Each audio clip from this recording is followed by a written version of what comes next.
amazing. It was clash heads again. This is like Chaz Mostert and Cam Water. For the first time here for season 3. Davis on pole, Vandergren in second. It's going to be sprint round action here tonight. Let's go racing here at Daytona. It was a good start there from Davis in comparison to Vandergren in behind. Cowan's absolutely bogged it up and already dropped out of the top 3 here as they come down towards turn 1 for the first time. There's biffing and barging between Gallen and Cowan. These guys are still going at it after last season. They survived for this time by though. Through turn 2 and 3 they come.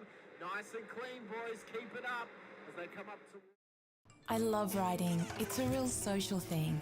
There's a great bond between riders. Every weekend I look forward to getting out there. It's a freedom like no other. Riding to work is a great way to start the day. Shannons insure all types of road bikes, not just classics. They offer features riders really want. It's why they're one of Australia's leading motorcycle insurance providers. Whatever you ride, whatever you ride, Whatever you ride, ride with Shannons. Call 134646 for a quote. Through turn 1, it was a horrible start from De Bono, who's absolutely bogged it up and gets eaten alive by Dixon and Gowans as they come on through. Through turn 1 they come, and they all spread out around in towards the first sector of the Silverstone circuit. They look all right at the moment. Okay, there's already been a car spun round. That's Jordan Ferguson offline.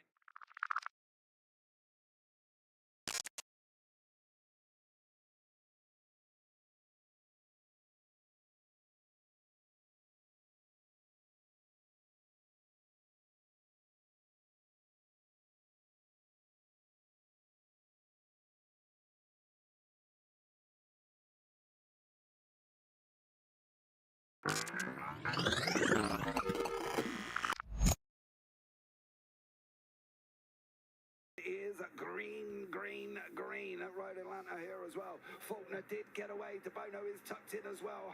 Unfortunately, Houghton is on that outside line. De Bono does want to turn it to twos. He's got the job.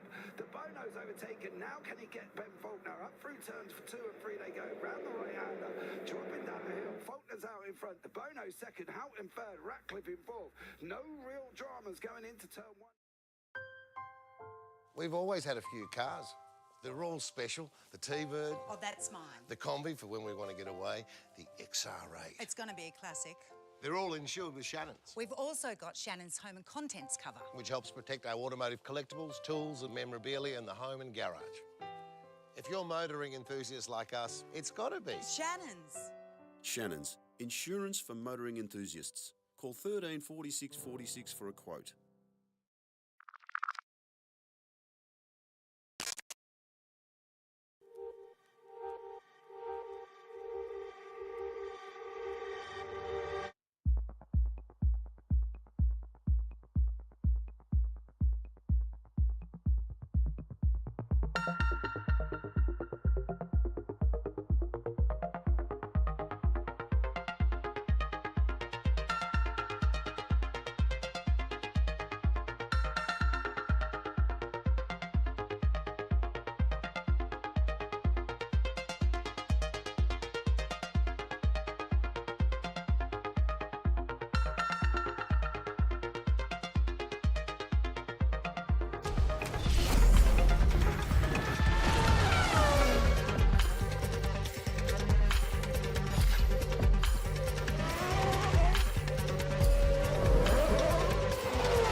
amazing. It was clash heads again.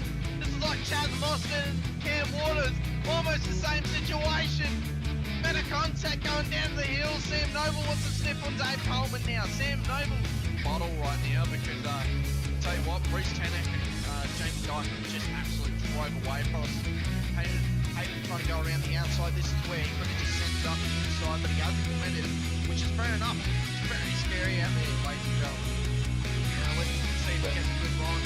Dodds just absolutely think about it. It's a really nice move. Blake Delaney had to move out of the way.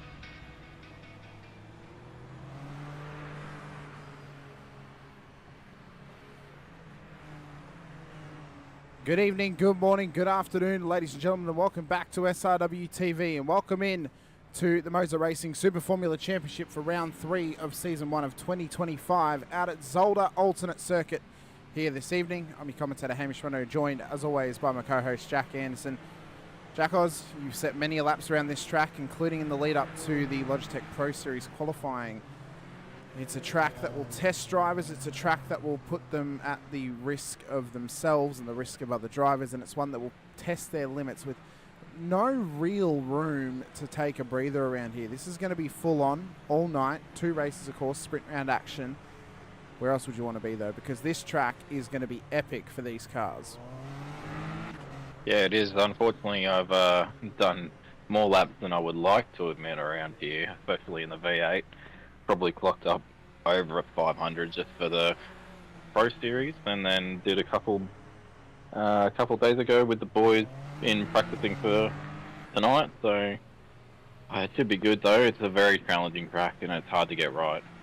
It is, and it's one that I think, as I said, you don't really get much of a breather. You do get some down the straights, but if you're in an intense battle, you feel the pressure all throughout this circuit. I mean, it's become infamous for multiple reasons, of course, well known for the race for mental health held by Jimmy Broadbent in the latter half of the year, but as well as some great racing. You know, it's labelled as the home of DTM. This place offers up some great racing for touring cars, for tin tops, even open wheelers as well. F1 has raced here, but not for a very, very long time. Of course, the home of F1 in Belgium has been Spa for many, many years. There was questions of, could F1 ever race here again? I think there's probably not enough runoff, and if they were to race here, there would need to be significant upgrades to the track, such as straightening out some of those chicanes, but then also putting in more infrastructure for fans to sit at. So, you know, I think it's one that it would take a little bit of investment to get this back on the F1 calendar, but it would be a welcome one, I think. It's a good track, offers some great racing, and I think we're going to be in for an absolute treat here tonight. 100%. The racing that happens in this track is always great, no matter what cars we drive. So, really excited to see what all the drivers have on the cards for us tonight. So we got a couple of moments before the end of practice and we head into qualifying. Last week though, Mid-Ohio, incredibly intense, so many big moments on track as well. But there was some controversy in that. Of course, the battle and the rivalry between Dylan DeBono and Danny Davidson continues to thrive ever since last week out there. If we think about the current championship standings, well, at the moment, it's all actually being led by Giuliano Sinise on 338 points. So through consistency and finishing up the front end in both the first 2 rounds, Giuliano's now found himself at the front of the field. He is out on track tonight, but he is lacking a little bit of pace. This could be a good opportunity for Darren Fahey or Doug Gowans, who is sporting a new livery this week. Not sure if he's part of a new team. I'll have to ask him if he finishes on the podium in the feature race, but he's involved in that championship battle. Danny Davidson is up there as well. DeBono is in the top 10 with Tom Donoghue and Brandon Levin too. So those guys, they're all involved. I think for Giuliano, if he wants to capitalise on those first 2 rounds, Jack Oz, he just has to keep on doing what he's been doing. Keep it clean, keep it consistent, keep the car on the road and out of the wall, and he could find himself as a MOZA Racing Super Formula champion at the end of the season. Yeah, exactly, and this place can definitely be one of those tracks where it's not so much the fastest that wins, it's more the safer driver. There's a lot of places where the gravel can be dragged back onto the track and can cause some problems, especially into those chicanes. So it'll be interesting to see the war of attrition, or who it pays off for. So yeah, I think it's realistically going to come down to who can survive the longest. Realistically, I mean, we've got 2 races here tonight, a 20 and a 40-minute race. So our classic sprint race format on offer for everyone at home as well. Qualifying is about to get underway. Before we show off qualifying, though, I do just want to have a quick look at this calendar. So you can see, of course, Zolder here tonight, 20-minute heat and then a 40-minute feature. Next week we go racing at Snetterton, and then we're at Chicago. That race at Chicago could be a game changer for this season, Jack, where it could really throw up a heap of issues. It is a sprint round that round, so there are opportunities to come back if you have a poor race one. But if you have a poor couple of races, well, Chicago could really be a championship killer. Barber and then Saxon Ring, Homestead Miami as well for the road course, and then Suzuka to end out the season. So some big races to come this season, but I'm excited for tonight for Zolder because this track is going to throw up some epic racing, and it's all going to start here in qualifying as drivers are already out on the circuit. Yeah, exactly. It's a brilliant calendar this season. I think the V8 might also be going to Snetterton next week, so it'll be pretty cool to see. In the officials, they will be. In the actual Supercars calendar, it will be in a couple of weeks' time next week for the Supercars. We're at OKR for SIW. So we're a couple of weeks away from that one, but that should, we'll get a good preview for that track and a couple of other leagues that are running Snetterton this week. And then also the strength of field on Monday.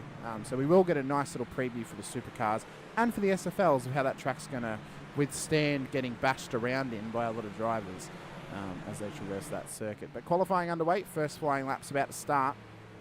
What a season we have to talk about. What a season Jordan Mazzaroli's been having in that split two field of the Supercars. Obviously, he's in tonight on the Wednesdays, throw himself a bit more of a challenge in the open wheelers, but this guy has been a diamond in the rough thus far this season, no matter what he's been driving. And I think with a couple more tightening of the screws in the SFL, this guy could be a real championship contender at some point. Oh, easily. He's shown week in, week out that he's just a real title contender, and it's really great to see, just coming straight into it and already showing your pace to keep PG. I was thinking of another term that we normally use, but probably not appropriate. So we are testing your ability to keep yourself in check, Jack. I really appreciate it. It is quite difficult at being a mechanic. You just let things slip, so it's quite testing to keep it PG. It can be quite testing. At the moment, though, Dylan DeBono is looking to set the pace early, but Davison has gone back-to-back with him. Gowan's now, though, fastest fourth sector for him as DeBono crosses the line. What's the time going to be for the Velocity SimLabs driver? Has it counted for him? It has. It's a 1:17.838. These guys were into the 16s, though, in practice, so watch for them to get these times even quicker throughout this session. Gowan's into P2. New livery on this car, and it seems possibly a new team for the Grandpa.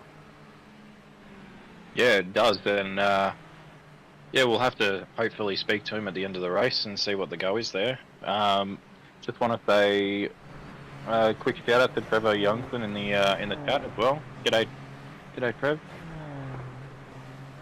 He's asked if you went to the 12 hour. You did not this year, Jack Oz, but we're both planning on going next year together, aren't we? Yeah, normally we all do, all of the Velocity boys, but this year we didn't. Some of us went, but I didn't go. Yeah, Jordan didn't go. Yeah. But yeah, we should be going next year.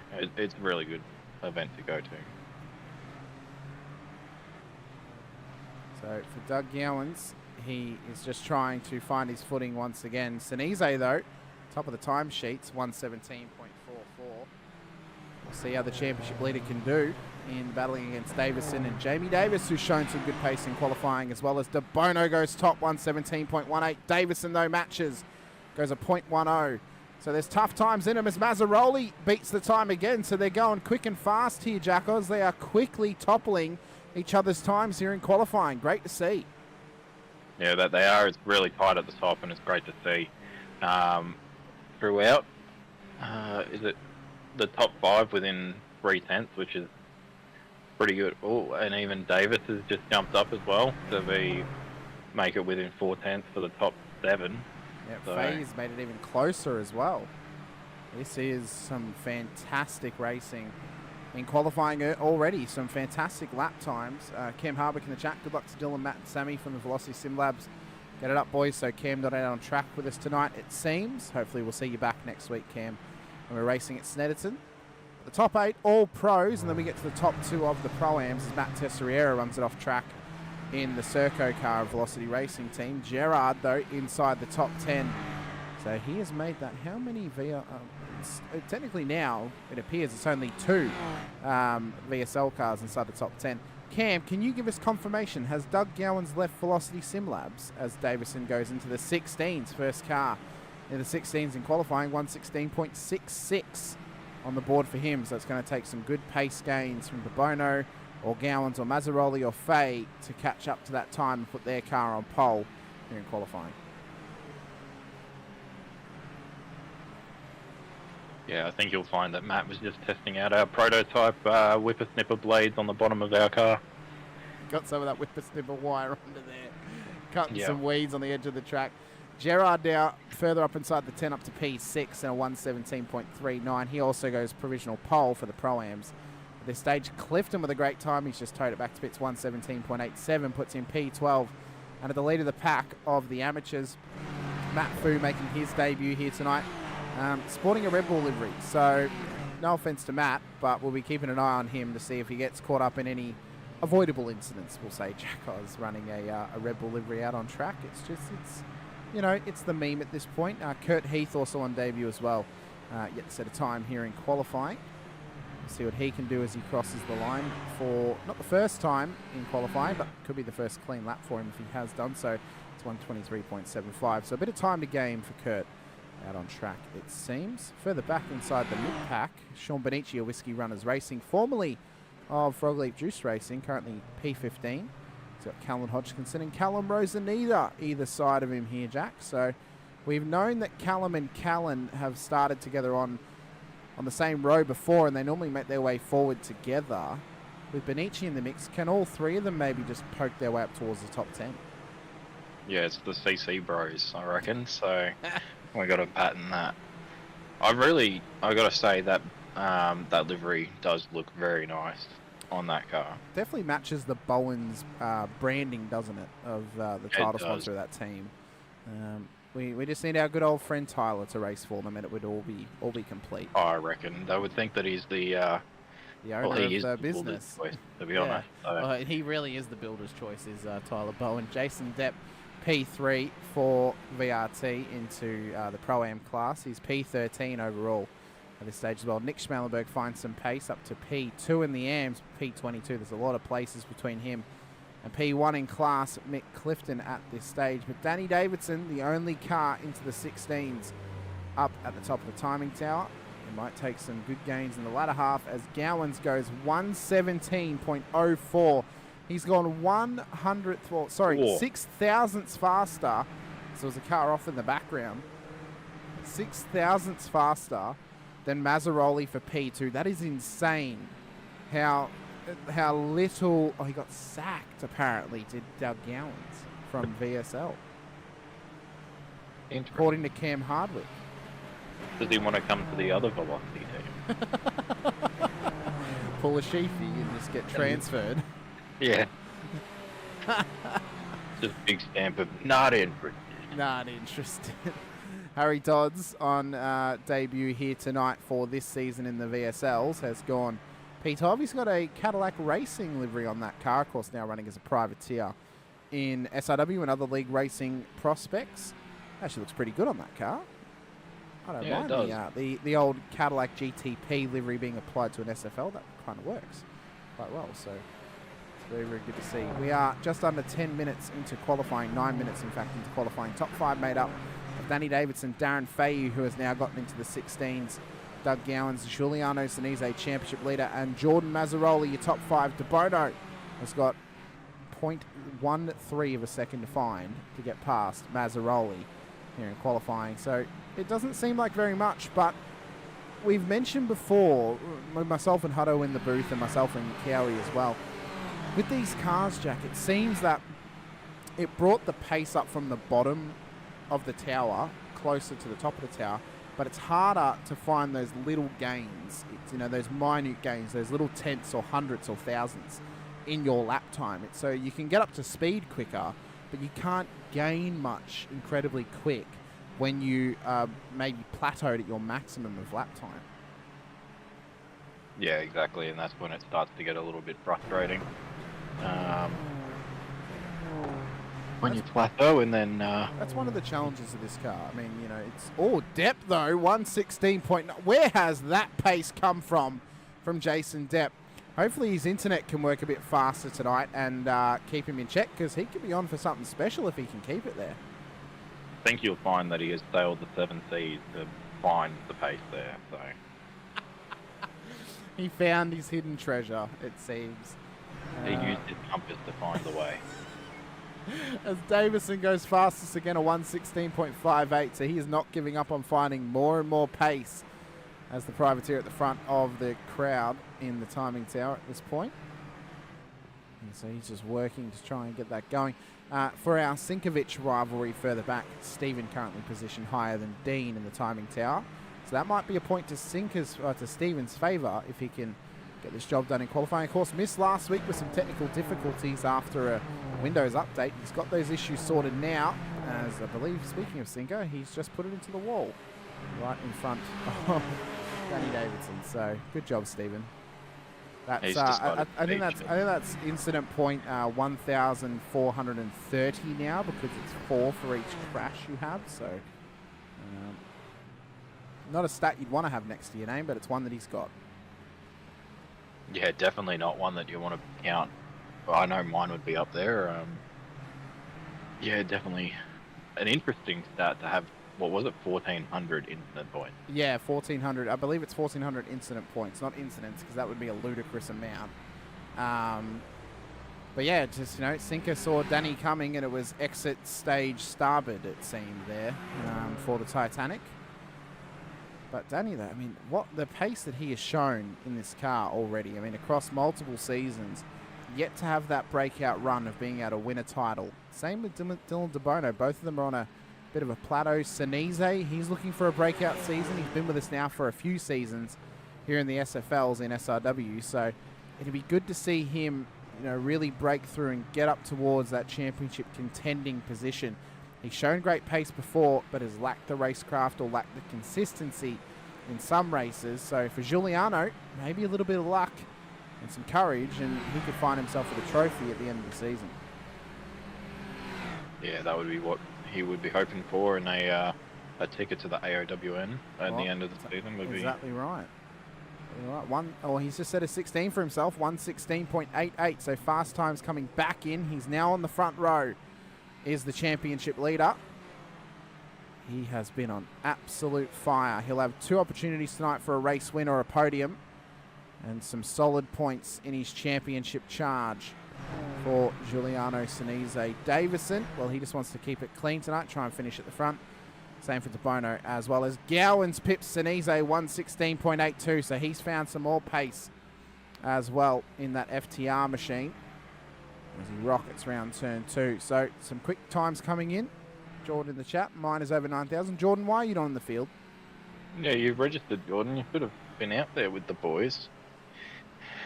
It would have been good to have a Brit driving and a European track. Well, he should be in there next week. It'll be his ends, of course, at Snetterton, the British circuit. He has no excuses now. And no excuses. He must get to his ends, as there's some big sand down towards the second chicane. Not sure who's been off the track there, but for Doug Gowans, he needs to find just a minuscule amount of pace, and he could put himself pole. But Sinise 116.79 goes 0.03 faster than Gowans did. So all of a sudden, guns out, Gowans has to put the foot down in this car and try and fight his way back onto the front row of the grid. Could Gowans challenge for a title this season now?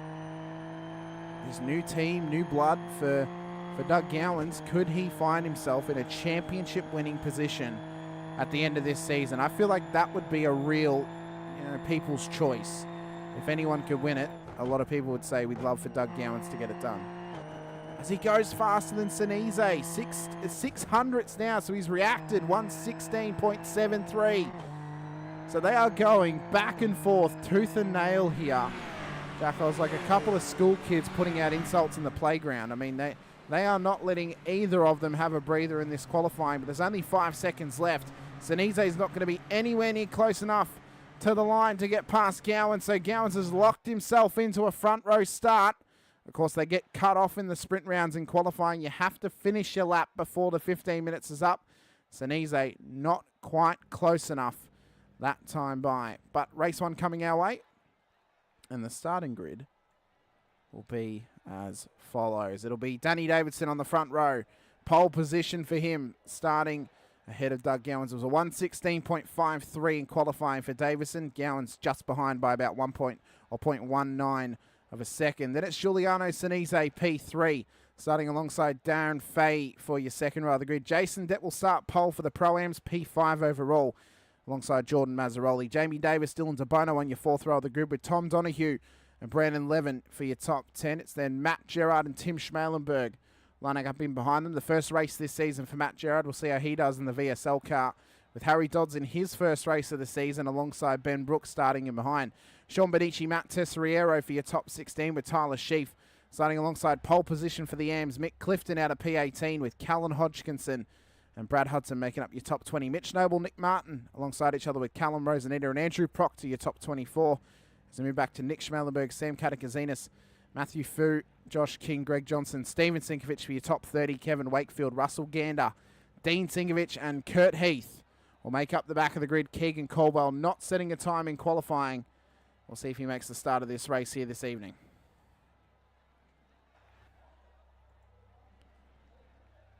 As we await the lights to go up for this grid.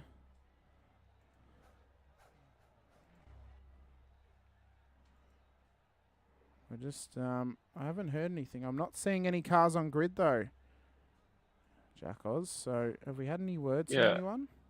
So a lot of the cars at the front of the grid, front rows of the grid, seem to be waiting a bit longer to grid. They were doing that in the V8 supercars as well to maybe keep some heat in the tyres, or some extra heat or something.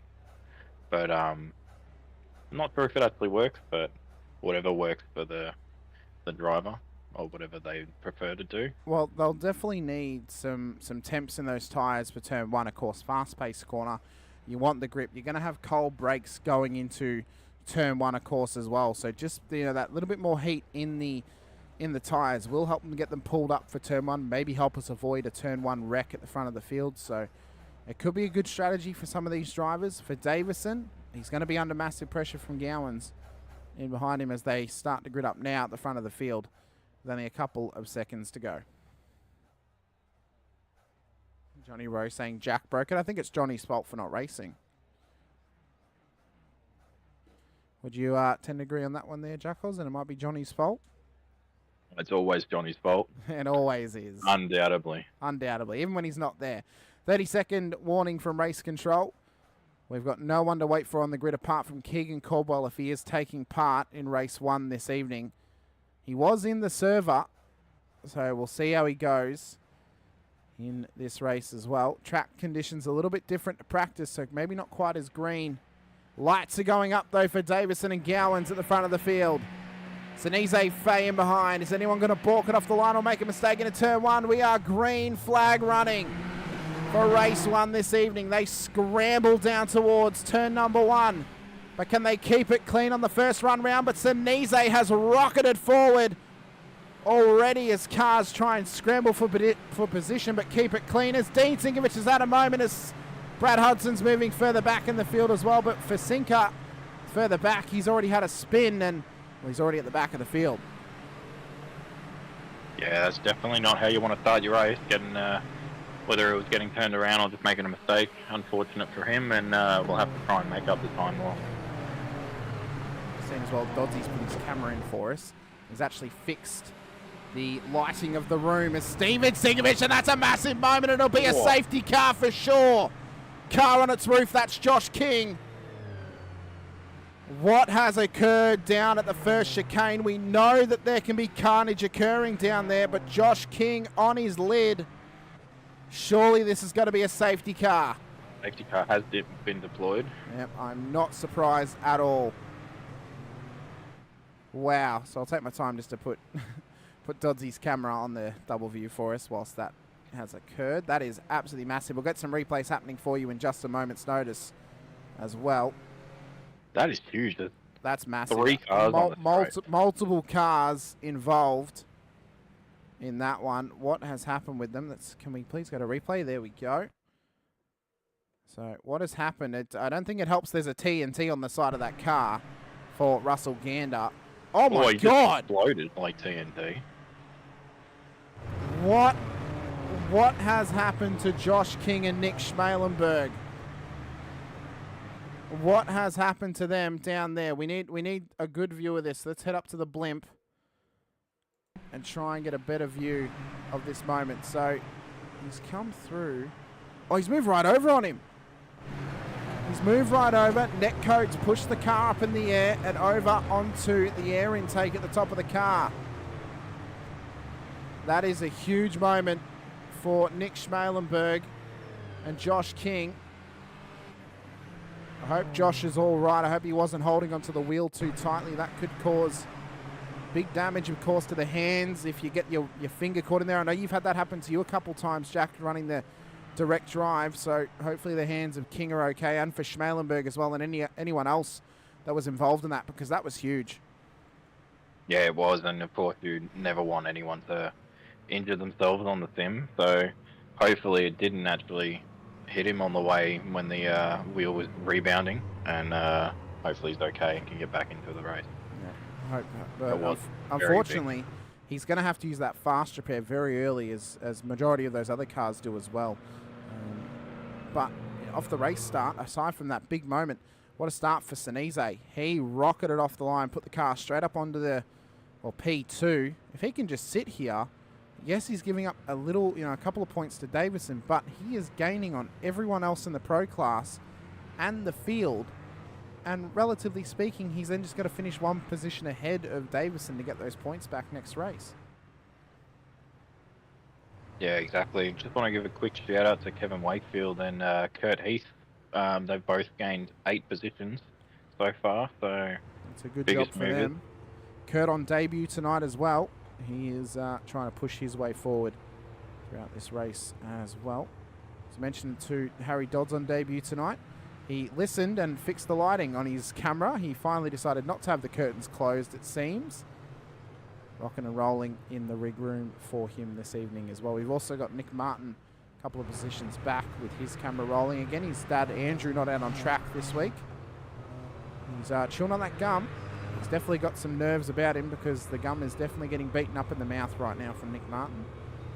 And then Callum Roseneder, he is always on display in the cameras for us as well, Jack Oz. So he's tucked in nicely behind Nick Martin. So all three of our, he's having a bit of a pick in the nose, is old Callum Roseneder. He's getting a bit of a pick and mix going. He has, he's definitely on the pirate crew of Captain Depp, because he's gone digging for gold there live on camera. Has Callum Roseneder definitely caught in 4K bias. I think he's gone the wrong direction to find his booty, it seems. But those guys will be on display all throughout the evening for us as well, possibly when they're in some intense battles. But waiting for restart to happen.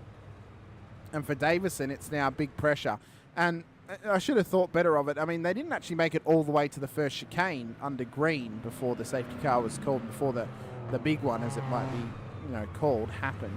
We've seen many an incident happen at this chicane, Jack, and I think for drivers now, a little bit of reprieve from the safety car, time to take a breath, time to reset, and time to think, hey, let's maybe just take it easy off the start, and let's just cool the jets a little bit. We've got 15 minutes of racing just about to go, and let's just settle into a rhythm and get into this race a little bit, because it's a short race. We don't want to take it under safety car for too long.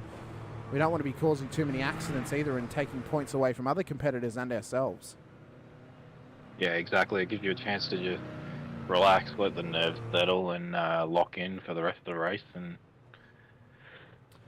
hopefully gain some more spots. Andrew Rushworth with a fantastic comment in the chat. He has signed up for Friday Pro 2 Lights as well, so I look forward to racing against you, Andrew, on the Fridays. But pick it, lick it, roll it, flick it for Callum Roseneder. I look forward to relaying that message when we head back into chat to Cal after the races here this evening. I'm not sure if we'll be going green just yet. We might have one more lap under safety car, possibly. I think we do. He hasn't pulled away, so one more lap under safety car conditions. This might be the only safety car of race one Jack, because if we can get green for a good, 7 or so minutes, they may not actually bring the safety car back out on track with such a short period to go before the checkered. Yeah, exactly. One thing I do want to mention, it may look very easy through the last 2 corners there, but there are quite a few bumps. Yeah. And if you get that wrong, it will send you flying into the wall pretty hard. The caveat of trading the very, very disliked chicane at the end of the Grand Prix circuit for the straighter variant of the alternate is you take a lot of bumps to get that line. So, it's the trade-off system. What do you prefer, bumps, or do you prefer having the very, very bad chicane at the end of the track? I think I'll take the bumps for that one. They're definitely a little bit more manageable than the chicane. Yeah, in these cars it was pretty manageable with the bumps, because you can just you can get away with flooring it. So yeah, it's more or less the supercar. The supercar, or maybe a bit more of a higher powered vehicle, might struggle with the bumps a little bit, with a bit less aero on them. Yeah, I would like to see someone try and go flat through there in the V8 supercar and see how that ends up. Well, message to James Scott, try and send it through the final chicane for us at the alternate layout. We want to see if we can do it, but I would assume safety car is going to be in this lap, since we've got no more wave rounds to do. Unfortunately for Josh King, he will not get his wave around, seeing as he was a part of the safety car getting called and he had to receive the tow.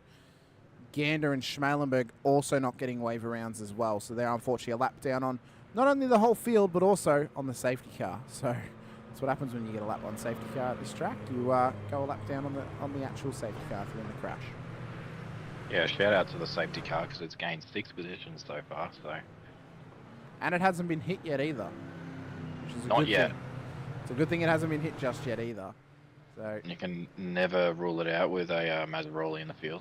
Well, Jordan wasn't the one that did it; it was Alan. But maybe it's a hereditary thing.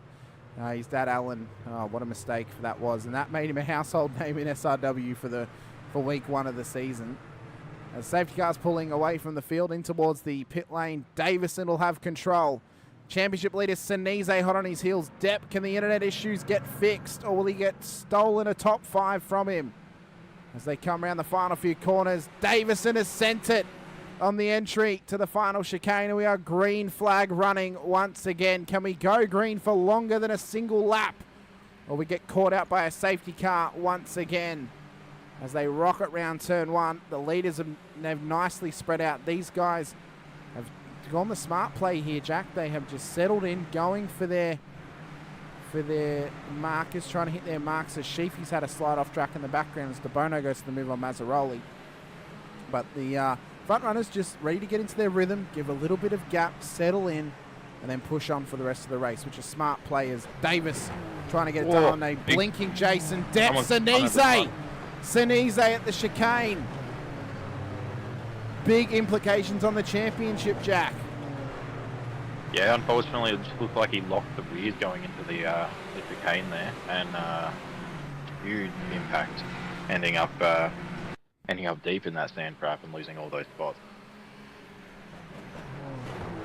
Oh, so he went for the send. It was a big compression lock. Caused him to go back there. Gowans and Davison, though, battling on your bottom screen. This was the driver's eye for Sinise. Wild moment as he crosses the sand.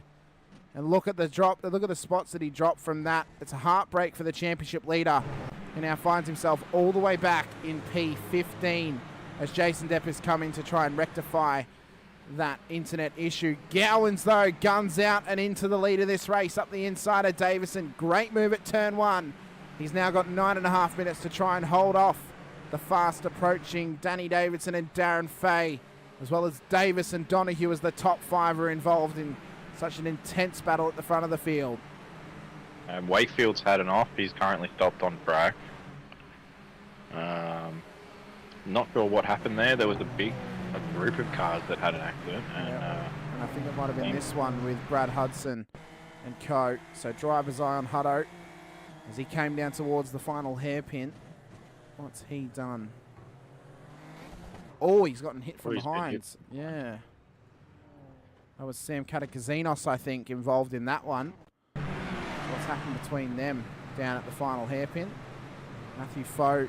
having to take evasive action through it.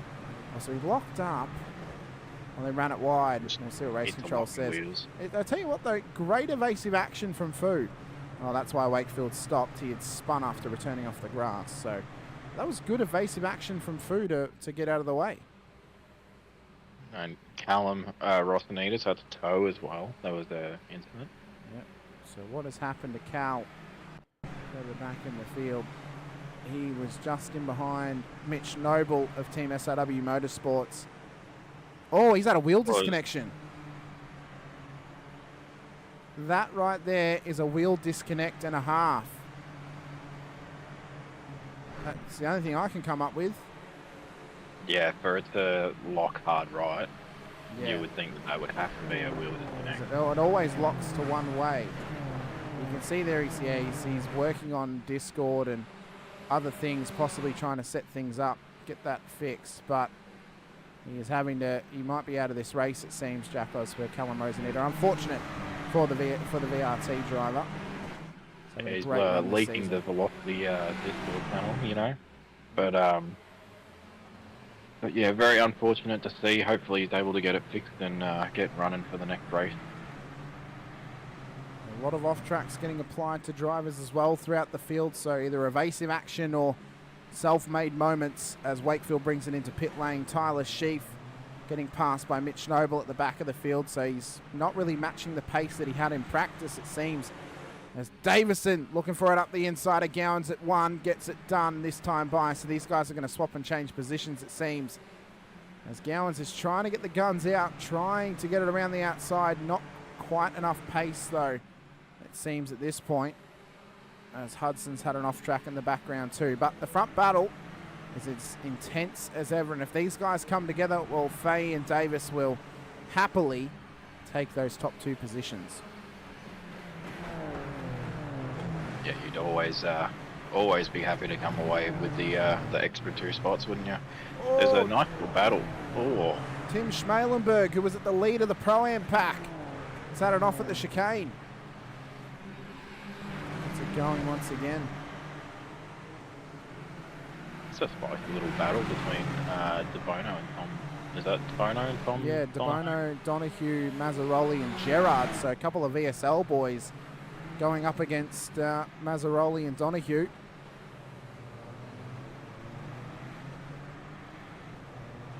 And Lethal Official very upset about Callum's woes into the wall as well. Andrew Bushworth giving a heap of shout-outs in the chat to Nick Martin, Nick Clifton, Kurt Heath and Matt Fu in the field tonight. A couple of them on debut as Tim Schmalenberg brings it into pit lane. Benici looking for a move on Sinise. This is for the battle to get inside the top 10. If Sinise can get past Tessierero, well, he could have provisional pole for the next race, Jack, and it might still be alive for his championship challenge, because if he can start from the front when Davison and Gowans are put back to P10 and P9, well, that is a big, big opportunity to get some big points over them if he can build the gap early.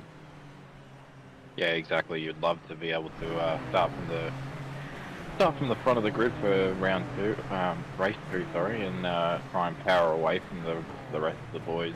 Oh, another car off at that chicane. That's Tom Donahue, who was involved in that battle with Dylan DeBono and co. only a couple of laps ago.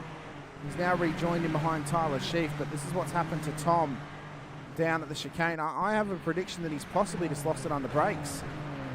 Oh no, he jumped the curb. Oh, it's so easy to do in these cars. They give you so much false hope as well that you can take a little bit more each time, and then it just bites you. Tesseriero's around at the final hairpin. What has happened to Matt that's now allowed Sinise and Benici inside the top 10? He's behind Brooke. Oh, netcode. That is big netcode that started the spin, it seems. Has it bent the rear of that, the rear wheel of that car too? Because it looks like it might have been cracking. Very well might have. One thing that Donahue's now going to have to be careful. Yeah, that is crabbing. That rear wheel is hurting. One thing that Donahue's going to have to be careful of is that underfloor damage. We saw him jump the curb. that landing could have very easily hurt something underneath the car, so he will have to just tippy-toe that everything simulated racing car around this track and try and get some solid points in this race. 3.5 minutes to go, though. Danny Davidson's built a nice lead over Doug Gowans, Darren Fay and Jamie Davis. Giuliano Sinise, championship leader, back inside the top 10. He looks to start on the front row of race 2. See Matthew Gerard just sticking up the inside of Mazzaroli there. And he's still holding on the inside, or from the outside, and then turns into the inside for the second last corner. It should be interesting. Do they still go? No, he lets out. Yeah, backs out of it. Waits for another chance, really. Yeah, just waiting for another opportunity. Maybe didn't want to push it too hard. You're risking, what, 2 points to get past him? And it doesn't really seem like it's worth it to push it too hard through the final couple of corners. But for Davison, he has done well in this race as Davison, just to keep his head cool, calm and collected. And Gerard doing well on his return to the series as well. He could be on for a Pro-Am win now.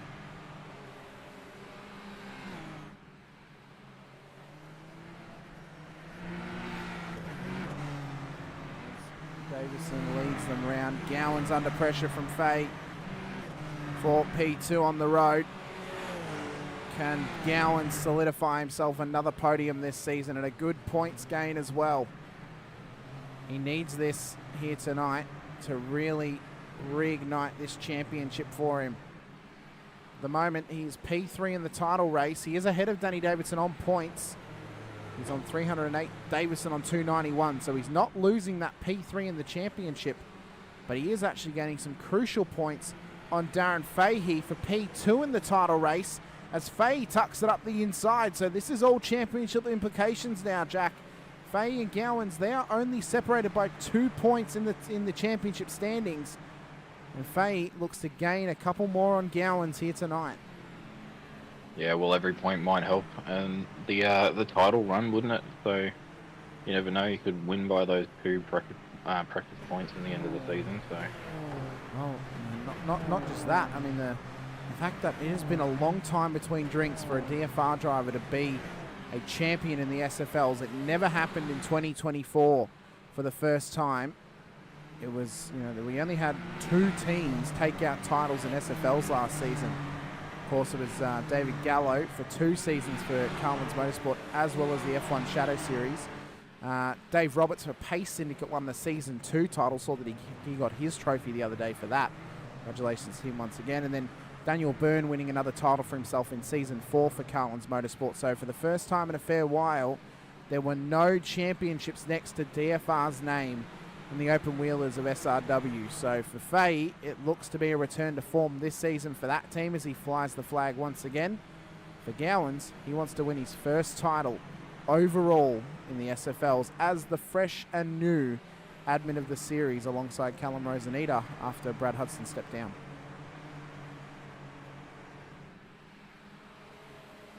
So Jack, we got final lap now. I mean, Gowans is putting some pressure on Fahey. You think he's going to push to try and get that P2, or Gowans might just sit back and solidify some points for himself at this point of the race? I was going to say that he might just sit back and hope that he makes a mistake somehow, but he did give him a little look there, so you might see him maybe dive at the little hairpin, or give him a little fake and try and make him make a mistake. Harry Dodds is towed back to pit lane. We're on the white flag lap.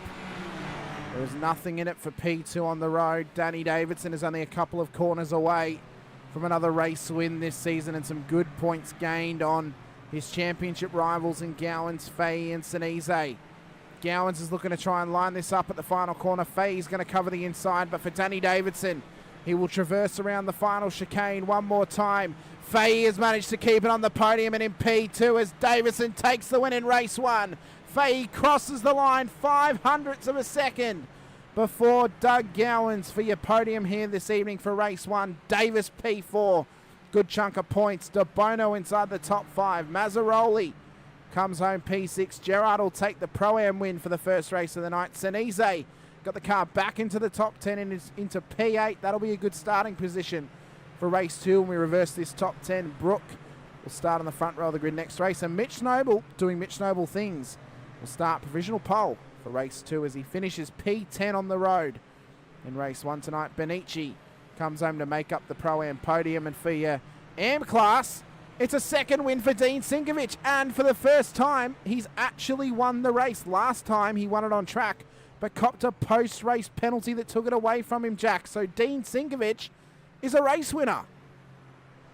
Oh, you love to see it. The Sinkovic is getting a bit of victory in their own series. It's nice to see it pay off. So, congratulations to Dean. Do we drag him in for a chat? I mean, this feels like a special moment.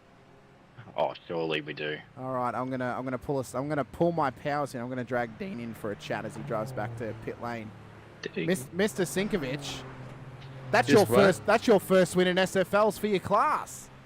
There you go, huh? Remember last time it was stolen from you thanks to a penalty.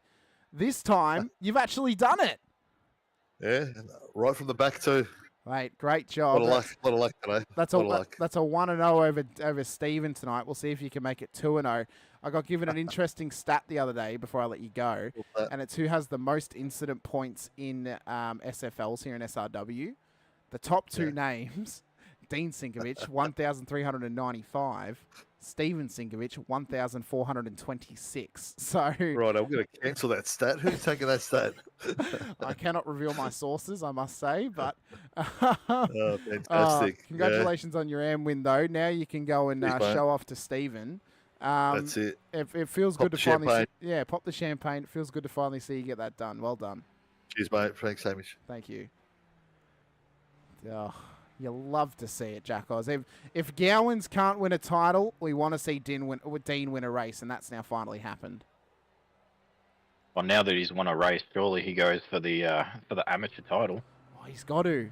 He has to. He has won an amateur title before in the 8.6s, I believe, but this is his first win in the open wheelers for his class. That is a great effort from Dean Sinkovic. The next thing he can do is finish inside the top 10. I was predicting for a long time that he'd get a top 10 finish overall. He's yet to do it. We'd love to see that happen tonight in race 2. What a performance that would be for him. A race win and a top 10. What more could you want? Oh, you could want him to finish P1 overall, Hamish. That could be a bit more. Well, Jordan said absolute scenes. I feel like there would be more scenes if Dean finished P1 of the way. It'd almost be like a championship team when they win a title and they have their parade. I feel like we would have that in SRW for Dean Sinkovic if he won overall tonight in the 40-minute feature. Oh, surely if he won overall, there has to be a shoey involved. Oh, there would have to be, for sure. And it can be his homemade alcohol as well, surely. Just a bit of rocket fuel, put hairs on your chest, and apparently hairs on your chin as well for Stephen. Well, he doesn't have many on his head, so he has to have some on his chin. Oh, the perks of getting old for Stephen Sinkovic. But he's back out on track. It is good to see Stephen back out there and having a race this season and having a crack at the SFLs. This is the first season he's actually driving this model of car. He ended his run of racing in Wednesday night MOZA Racing SFLs when we actually ended the Dallara F3 period of time for this series. So right when we were going to upgrade to the SFL car, he hopped out of it. He stopped racing because he was moving and felt like he was moving house for about 9 months of a year. But he finally got the move done, finally got the rig set up, and is finally back out on track with us once again. It's great to see. Yeah, you love to see it. Unfortunately, I haven't really driven much with him on track. Only the one race in the pro trucks. So hopefully, I get to drive with him some more. It's some great fun. So great to see him out there. He has locked in his appearance for this Friday.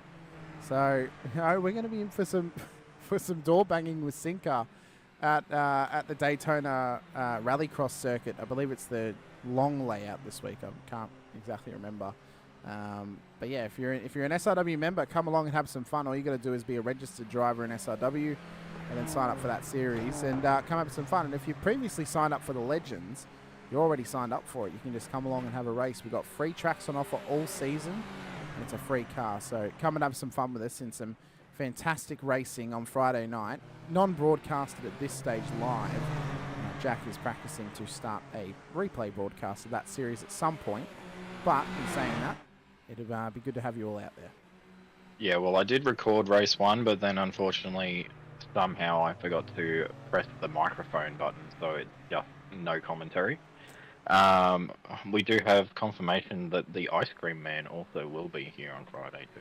Now, Pricey, of course, to give you some context, he raced last Friday, raced in race 1, I believe also in race 2, and then race 3 he decided to park it on the tyre barrier when he heard the Mr. Whippy van going and got himself an ice cream instead. But yeah, he won race 1, Pricey. Dean won the AMS for race 1. He finished P1 for the AMS. I think it was either just inside the top 20 or just outside it. But yeah, Dean taking his first class win in the SFLs tonight.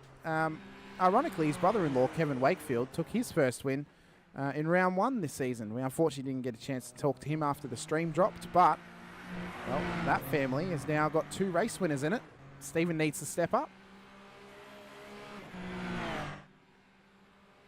Maybe he'll show it in the pro trucks. Maybe he will. Maybe he'll show it here tonight in the feature. You know, pride comes before the fall. Maybe Sinker can get himself a race win in race 2 this evening. But the starting grid for race 2 will be as follows. Mitch Nabble will start pole position alongside Ben Brook on your front row of the grid with Giuliano Sinise and Matt Gerard on the second row. That's a great opportunity for the championship leader.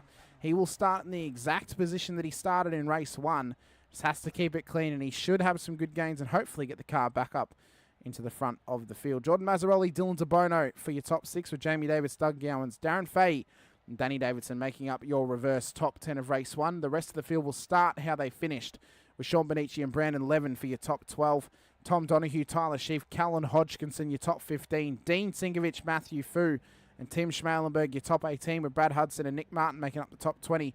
Greg Johnson, Stephen Singovich, Kurt Heath, and Matt Tesseriero, your top 24 cars on the grid with Sam Katakazinas, Mick Clifton, Josh King, Harry Dodds, Callum Rosanita, and Nick Schmalenberg, your top 30. We'll see if Callum can get back out on track in race 2 after hopefully fixing those issues with the wheel, with Russell Gander, Kevin Wakefield, Jason Depp, Andrew Proctor in behind them. Our race controllers once again, Greg Leake, Greg Barber, Mark Cochran, and Tyson McAvoy here this evening.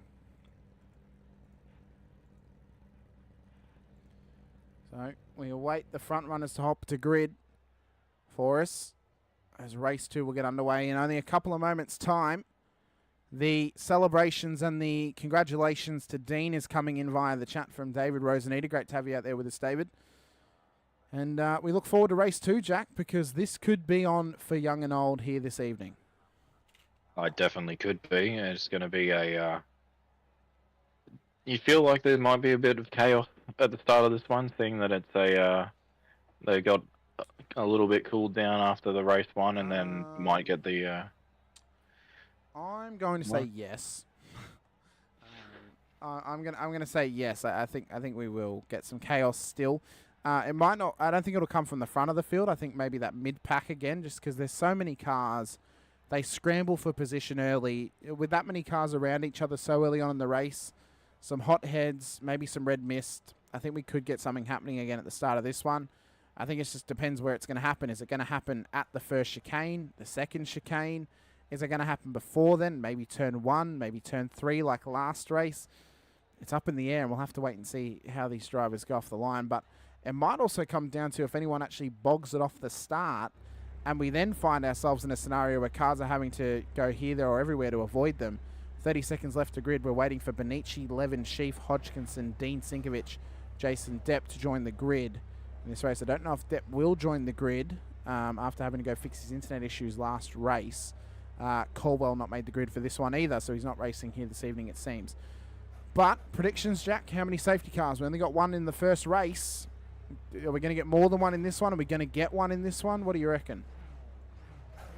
Yeah, I reckon we're probably going to get 2, just to put a number on it.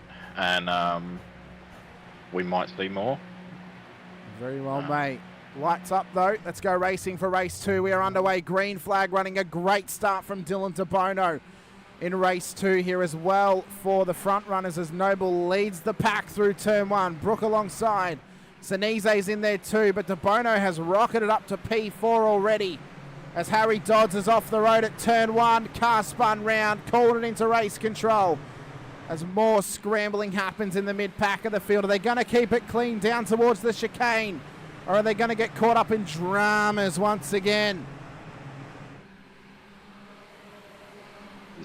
People always get caught in the dramas. Sinise and De Bono side by side to the chicane, nearly making contact. I think De Bono might have a slowdown for jumping that curb. As Roseneder and Hodgkinson into the wall, the Callum Callan special have both crashed it. The CC bros have come together again. They've come together again. Gerard drops some spots. He's battling with Levin, so it's pure intensity.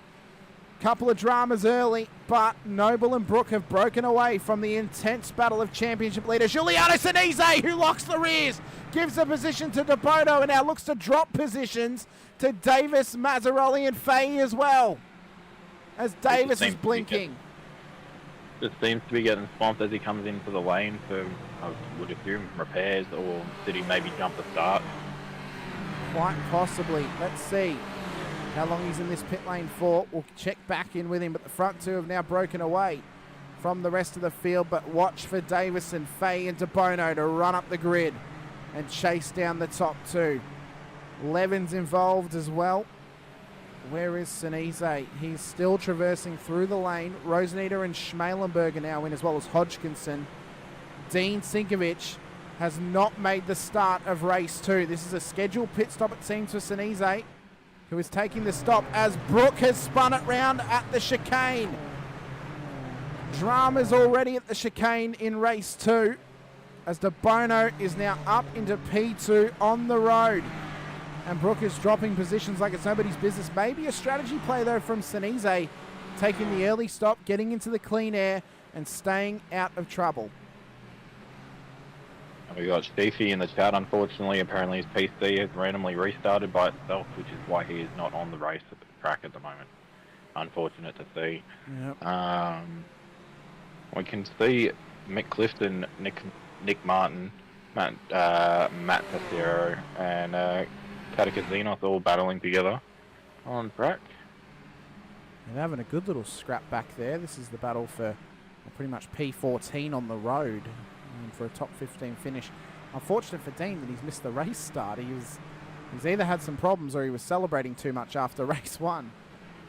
Maybe he decided, all right, end your night as a winner, don't end your night as a loser. Maybe that was the thought process for that one, as Tyler Sheaf has just joined the server once again, so he'll now get back out on track. A couple of laps down, but a few safety cars will bring him back into it, of course. We've stayed green for the first few laps, good to see.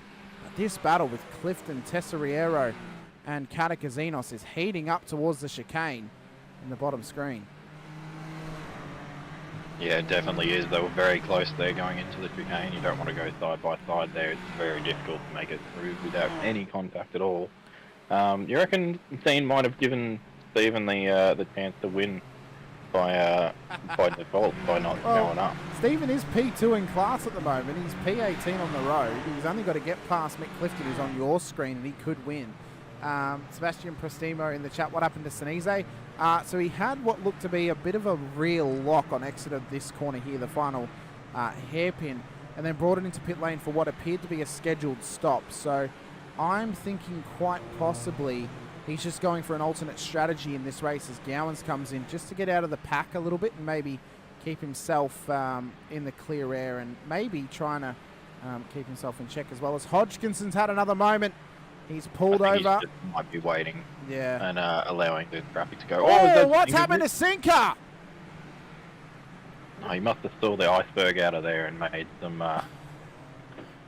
evasive action. Off-track port side for Steven Sinkovic. What has occurred in the Team SRW Motorsports machine? Oh, he's just touched the inside curb, which has launched him a little bit wide. Oh, my Very God. easy to do. Very, very easy to do for Steven Sinkovic. Driver's cam of it for you through turn 1. They just ran it a little bit too wide, caught the sand, put the foot into it, and off it went.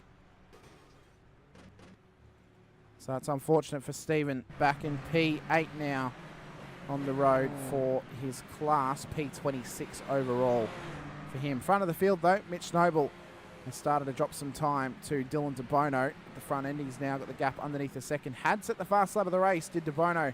The Fay has now responded with a 1:16.97. So the first of the 16s into race 2 for Fay. We've gone no safety cars just yet in race 2. We've had one on the night in race 1 after a massive moment involving Nick Schmalenberg and Josh King, where it saw King end up on his lid off the exit of turn 3. Rosanita has had a bit of an off track.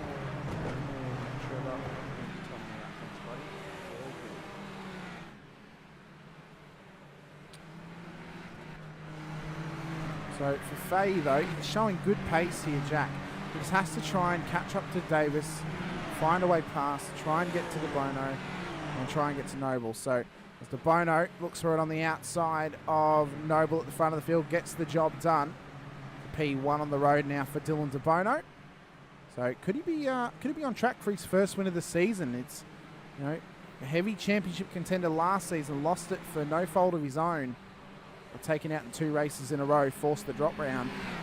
But for Dylan, it's a year and a season of redemption. Did not win the title one time in 2024. He was hungry for it in season 4, but just did not manage to get it done.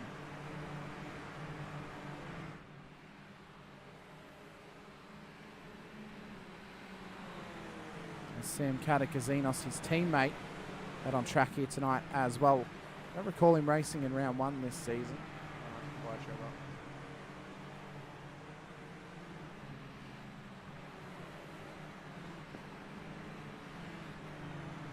And for Katakazinos here, Jack, you know, returns to the series tonight. He's had problems with his PC in the past when we've copped rain.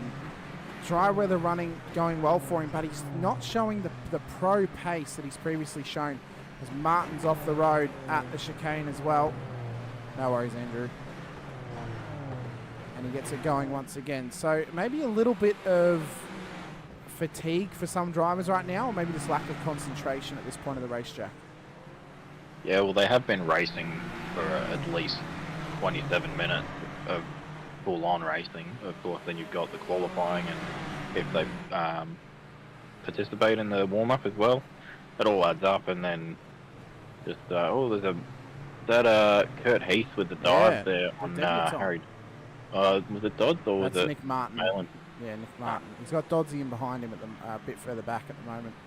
But yeah, trying to go for it is Heath. He is looking racy at the moment. He's found some pace now that we're up to race speed. He did not have it in practice or quali, but he's definitely showing the race pace at the moment in this privateer entry. Yeah, it's great to see on debut. Showing a lot of pace, not very scared of shoving up the inside either and giving it a go. So great to see. He's just looking to push his way forward in this race. He's already up 5 spots tonight.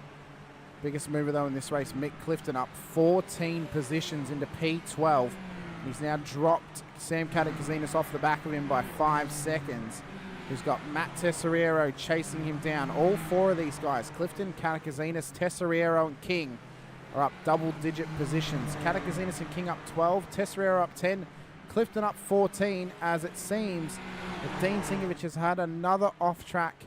He's back on track tonight. He's joined late, but he is laps down here, Jack Oz, so it'll take a lot of chaos and a lot of safety cars for Dean Singovich to get back into this one. Yeah, it will. There's a crash. Nick Martin and Matt Fu. Drive-through penalty to quickly car 663 for contact on lap 1. That is going the way of, if I can find them, Nick Schmalenberg. So what has happened with Matt Fu and Nick Martin? Driver's eye on Fu's car down towards the hairpin. He sent it. Oh, no, there was no contact. He actually just lost it on the rears, so got a little bit too ambitious on the dive bomb there on Josh King, it seems, and that's what's cost him those positions and spinning the car as well for Matthew Fu. As De Bono has gone fastest on the road, 1:16.86 for the race leader in the VSL machine. He looks to get back up to race-winning performances.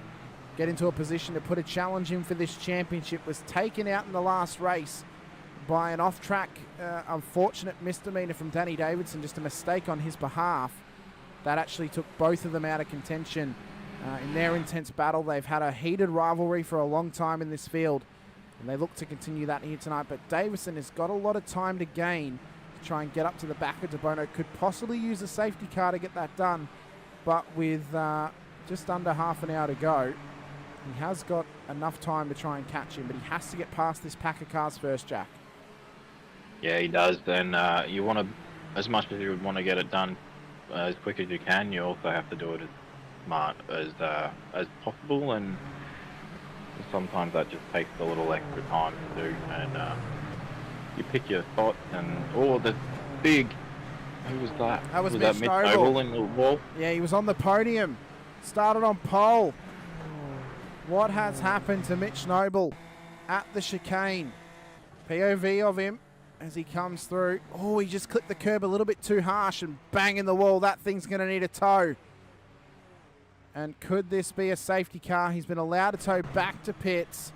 So no safety car just yet. So the sweat on the brow of De Bono can go away for just another moment as he enters the final corner once again. So 4 seconds now the gap between him and P2, the new P2 and Jamie Davis. He's got Darren Fahey and Danny Davidson battling him behind. Levin and Mazzaroli battling as well. Car 213 drive through penalty contact on lap 3. That's gone the way of Andrew Proctor of SLM. As Nick Schmalenberg has had a moment. No, he hasn't. He's just pulled it up the exit of pit lane to let the whole field pass. Thanks, SDK, for lying to... Oh, sorry, for lying to me once again. Well, I think he's had a moment as well at the second chicane. He's spun it around. He has indeed. Another spin for the Titanic. What has happened down there for Steven Sinkovic? Oh, what is that? How did he end up all the way down there?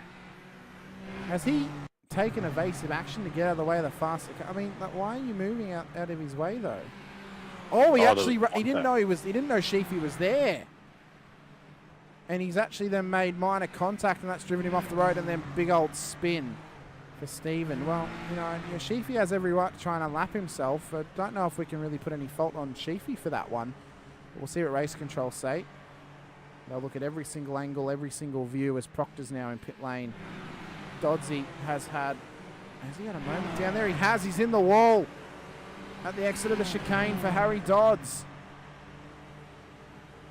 So he's also asking for a review as well, yeah. So something must have happened there. Well, he was battling with Kurt Heath in the mid-pack of the field. So what's happened between them? Down at the chicane. Oh, so Heath balked it. Oh, ran it wide. Oh, that's a contested one. We'll see what race control say about it. They'll have a proper look.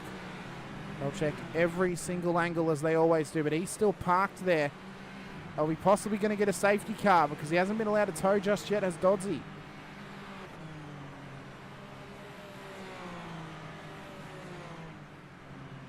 He's still parked on the side of the road. No view yet of the Warren & Brown Tools AMG safety cars. Tom Donohue's had a moment as well. Off the road, down at the chicane. Dodsey is still parked on the side of the road there. Have we heard anything from race control, Jack, as Dodsey's allowed to tow back? So I'd say no safety car. Yeah, no safety car at this stage, unfortunately. Well, I say unfortunately. I just want to spice the race up just that little bit more. I think it would be pretty cool to see him all bunched up again, but yeah, he was allowed to tow as you asked the question, so. Yep. Answer my own question as it happened. You love to see it. Tom Donohue still taking too much curb through the through the first chicane, spinning it round once again on that moment that we just checked in on. Mazzaroli and Levin and Matt Gerard all involved in an intense battle inside the top 10. Gerard, of course, the leader of the Pro-Ams at the moment. He's got Benici and Hudson on the podium. 4.5 and 9 seconds back from him. So he has got a little bit of time over those guys, but he wants to get into some good battles and fight his way up to a top 5 position in this race. Mick Clifton, leader of the AMs, is now inside the top 10. He's had a great run. He's got Josh King trying to chase him down and trying to make it 2 from 2 for Team SRW Motorsports here in round 3 this evening. Of course, Dean Sinkovich took the win in race 1 for the AMs. Could Josh King back him up and take it in race 2? He has got 25 minutes to chase down and pass Mick Clifton, who was 16.5 seconds up the road from him.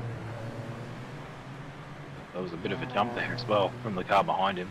But yeah, you would love to see that from a double SRW or Team SRW amateur win. That would be pretty cool for them. I don't think I've seen that.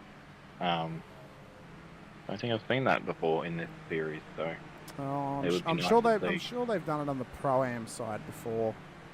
Possibly, I don't know. I don't think they've ever done it on the pros.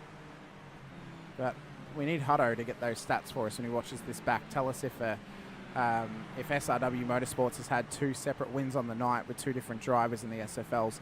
I did get confirmation though, Ray Oliver was not the first non-pro overall winner. There were a couple actually previously, including Robbie Griffiths back in 2023 in May at Magny-Cours. Brad Hudson himself, he won at Montreal as well, although there was only 7 cars for that F1 round, so the fact he's counted that, I don't know. Dan Bartish won the Belle Isle F1 round just after the AWM, so I remember that one. I don't know how I forgot. And then Ray Oliver as well at Mid-Ohio this season. So there's been a couple of non-pro overall winners in the annals of SRW MOZA Racing Super Formula Championship land. But tonight it's looking like an all-pro winner's circle. De Bono is trying to keep this lead over Danny Davidson. 6 seconds is on the board for De Bono. That's how much Davison has to catch and chase him down over the next 23 minutes of this race. Yeah, he'll be sweating in that seat, I reckon, if Danny Davison starts to put the pressure on. Or is that actually De Bono's gone off? What has happened? Davison's taken the spot. What has happened with with Dylan De Bono? Danny De Bono, wow. Dylan De Bono at turn 2. Turns in. Oh, was that net code? I think that might have been contact with the car that was exiting the pit. Let's have a look. We'll go on board with Tim Schmalenberg. So he leaves pit lane. Was there contact between them? Or was it net code? So you see this on the left-hand side. De Bono will come through. There he is. Oh, it was the slightest amount. The slightest amount of contact. That's all it takes, though, in these cars, especially when it's on that amount of, it's on that much of a knife edge at that point. So unfortunately, we see De Bono relegated to P3. Maybe you can gain some of that time back. As they're coming into the lane, everyone seems to be coming into the lane. Is the safety car deployed? I think this might just be... Oh my God, that's a massive stack on the main straight. Oh, there was Dean as well, I believe. That is a massive moment. I don't think the safety car's been called. I think this might just be the end of the pit cycle, but there definitely will be one now. He is stopped right in the middle of the main straight, missing just a insane amount off that car. So what has happened to Dean Sinkovich?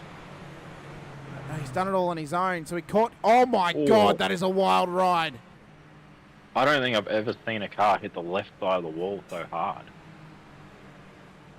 So let's watch this POV on board. This is going to be huge.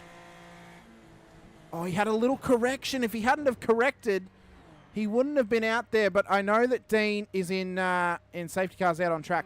He runs in VR, I'm pretty sure. So that would have been an incredibly difficult moment to have happen in the monocoque of that car, which is now missing its front left wheel and its whole front nose section as well. Massive contact for him as Davis brings it into pit lane. Just to thank you for letting us know of that, Andrew. Nick was listed as a pro in the league, and that's what I based the league on Iracing. That's what I based the tower on. But as of the end of this round, we'll actually have confirmed classes. So if Nick is actually a Pro-Am, he will be adjusted before round 4, of course. But yeah, this was based on what had been done in the Iracing league itself. So that's why he is listed as a pro. As I knew it was going to be a little bit fluid before round 4.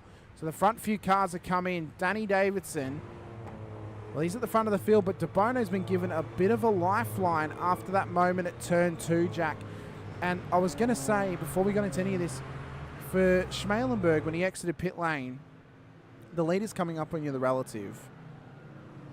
Maybe just park at the end of pit lane and let the leader go past and then exit.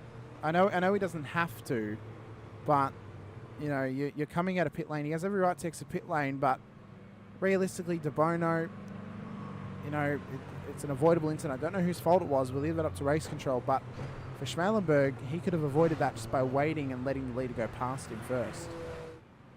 Yeah, look, in a lot of series, they put out a in the driver's briefing, if you're coming out of the lane and there's a car coming for this track in particular, that you do stop before you re-enter the track if you're not able to make it out safely. So maybe he thought he was able to thread it in behind, but you never want to see that happen. Unfortunately, it did, and yeah, you hate to see that happen. Unfortunately, it happened this time, and hopefully we can see it avoided. I've just noticed there's been a little bit of a misalignment of who the safety car has actually picked up. The top 7 cars have come out of pits. They're a lap ahead of Danny Davidson. Interesting. So the safety car driver, Greg Leake, has picked up Danny Davidson as the leader. These guys came into pits and have actually come out and around, and they are actually a lap ahead of Danny Davidson and the rest of the field. The top 7 cars are a lap ahead through this. Surely, I think they're going to let the whole thing. Yeah, they're going to let everyone go. So I think they'll let everyone go periodically until they get to Matt Gerard, and then they'll stop letting them through, and then they'll let the other lap traffic get their wave around. So a little bit of miscommunication there, but a great strategy play from those who actually went a lap longer instead of coming in when the safety car was called.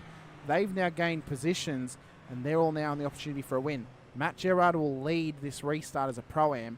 Levin's up there, Bonici's up there, Hudson, Donahue, Nick Martin, Jamie Davis, all within an opportunity for a win, although they won't have their lap ahead advantage once the whole field gets put past them. So a little bit of miscommunication there from race control. Happens every now and again. Very, very easy to have happen, especially at this track, because it can be so confusing when everyone decides they're going to come into pits and you've got to figure out who the leader is.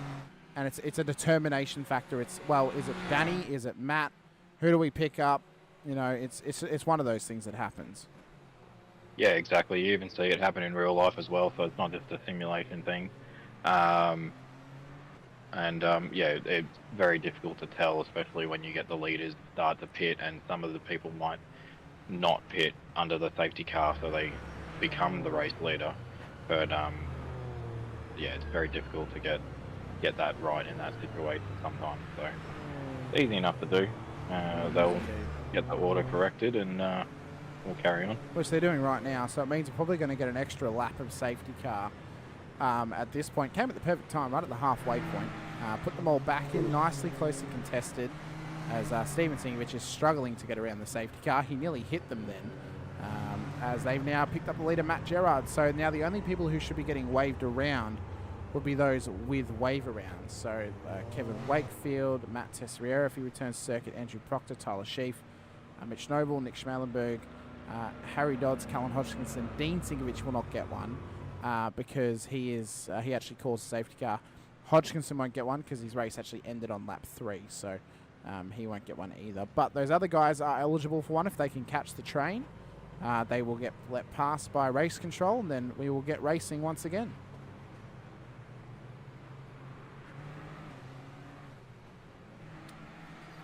So they've been racing for about, well, we'll say 40 minutes of non-stop racing, Jack. What's the fatigue like now in these cars? Because they're a very intense car to race in. They're one that can definitely challenge you at the best of times. You've been in your processes, you've been in your groove for so many laps, and now that gets reset. How does this now affect you as a driver going forward? How will it affect Matt Gerard and Levin on this restart particularly, because they're going to be under big pressure from the whole field right on the back of them? They just have to hope to get away cleanly and try and get something out of this race now. Yeah, exactly. These cars have pretty heavy steering, so you'd start to feel it in your arms. It doesn't really have much of an effect or much of a place to have a rest, so you'd be getting drained mentally as well.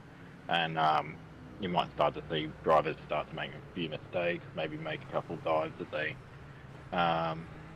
like a lapse of judgment, maybe make an audacious dive or two, and might see some accidents occur. Hopefully not. But So just quickly, it seems there was a little bit of lapse of judgment for Matthew Fu, of course, on debut here tonight. Did not pit when the safety car was called. He's just come in now. So he is actually now going to end up at the back of the field. So disadvantaging himself from that slight mistake, a learning opportunity for him. You know, he'll improve upon that as he goes along. And he'll learn from this mistake and think, oh, hey, next time when a safety car's called, everyone's probably coming in, I should pit as well. yeah, I think Stevie might have also done the same. So unless he maybe had a bit of a repair or something, it says he's been stopped for 42 seconds or something. So yeah, that was a 43-second travel, 5.9 stop. So he's come out, he's taken his stop. Waiver rounds getting done now for the field, so those who are a lap down will get their waiver rounds from race control. We mentioned that Leakey is at the helm of the Warren & Brown Tools AMG safety car here tonight. One of our regulars in the safety car. One of the best safety car drivers in the business as well. Probably his first major mistake I've seen since he blew the engine this time last year at Bathurst. In this particular series, actually, when he was running third gear up the hill. And yeah, just went at the cutting. And then he had to drive around the rest of the circuit with a blown engine before having to come in and get it fixed. So that was a fun time for Leakey. Exactly what you want. Hutto's doing very well, David. You know, played that strategy to perfection when the safety car was called. Everyone had come in for a stop, and then safety car was called while they were in pits. These guys had stayed out for an extra lap. So they actually got an advantage off that. Plus, when they came out, the safety car didn't actually pick up Matt Gerard as the leader. So these guys had actually gained, the top 7 cars had gained a full lap over the rest of the field, and then rectified that by waving round the whole field apart from these drivers to get them back on the same lead lap. Which actually, it makes sense because you're just giving a waiver round to those who are a lap down. yeah, exactly. So it doesn't really seem out of place. They just picked up someone and then it's like, all right, we're doing waiver rounds. Everyone except the top 7 drive past the safety car. So, which is and good for them. waiver rounds now being completed. So waiver rounds completed. These guys are allowed a little bit of weaving, but not too much. When the safety car comes in, they have to sit a line astern all the way to the back of the field. They have to keep themselves, you know, straight and narrow to push themselves forward. For your class leaders at the moment, Matt Gerard leads the Pro-Ams, leads the entire race. Could we get 2 weeks in a row where we get a Pro-Am winner? Sean Benici, Brad Hudson on that podium. They are in the top 4. Brandon Levin leads the pros with Tom Donahue and Nick Martin / Jamie Davis on that podium at the moment. And then for your AMs, Mick Clifton has got Josh King hot on his heels in their battle for the AM win, with Kurt Heath could be on for his debut race podium here tonight for the amateurs. Championship leader, Giuliano Sinise, back in P16. He's had a tough run tonight and not the kind of points gain he would have wanted this evening. It means that the likes of Danny Davidson, Dylan De Bono, who are all championship rivals of his, Darren Fay as well, at the moment would all be gaining points on him. The only driver he's gaining points on who's his closest contender is Doug Gowans, who is a couple of spots behind Giuliano on the road at the moment. As Barb's is over the radio, is he letting us know that the safety car's coming in, Jack? He definitely is. It is coming in at the end of this lap. I'm just trying to restart my Streamlabs. It seems to have gone down.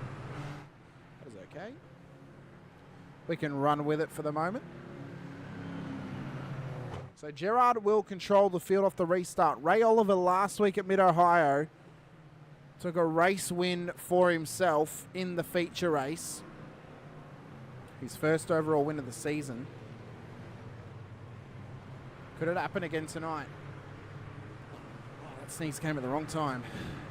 Could we get, for the second week in a row, in the feature, an Pro-Am winner as the overall? We'll have 10 minutes of racing left to run at Zolder when we go green. Gerard is holding the field. He's gone green right on the final corner at the apex. It's green flag once again at Zolder for race leader Matt Gerard as he leads them across the line towards turn 1. It was a great start from him and Levin. They broke away from the rest of the field absolutely magically as Bonici's off the road and exit of turn 1. There was another car off then too. I think it might have been Darren Fahey, who's now dropped back to P9 on the road. So big dramas off the restart. Gerard leads, Levin P2, Donohue's up on the podium, Hudson's involved as well.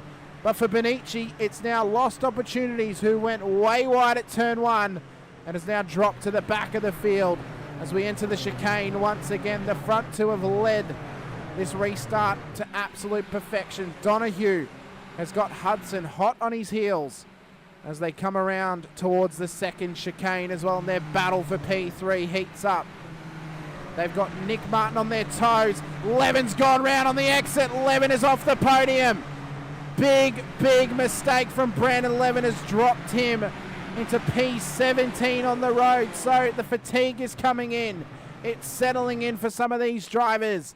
And for Gerard, he has to keep it clean. He has to keep himself consistent. And he has to keep this thing at the front of the field. 2.1 seconds is a tasty gap for him with 8.5 minutes left to run. It could be a race win on offer for him, as well as there's another big stack in the background. Jamie Davis, Dylan DeBono involved. Nick Martin as well. It's a big scramble for position, but DeBono has gone hard into the wall, as did Jamie Davis.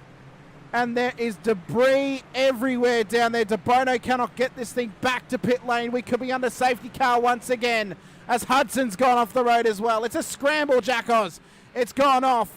And for Gerard, well, the gap is looking gorgeous at 2.2 seconds. If he can keep this thing clean and they all blow each other up, he's going to be on for a race win. Yeah, exactly. It's exploded, and unfortunately, I believe that the safety car will probably get deployed again, and that, as we see a replay here, is it on board with DeBono? Yeah, it's DeBono. Oh, so he took evasive action. He nearly avoided it, but it was Martin back across the road. Look at that. Just explosive stuff as Mick Clifton's off the road now to the lead of the AMs. What has happened to Mickey Clifton down there? It appears one of the Schmalen bombers is involved. I think that might be Nick, as Tim is battling with his teammate Brad Hudson. So Josh King, out of all of this, is up into the top 5 and into the lead of the amateurs, up 22 positions. What a race for him. This has absolutely gone off as Kurt Heath is into pit lane with a broken car, battered and bruised on his debut.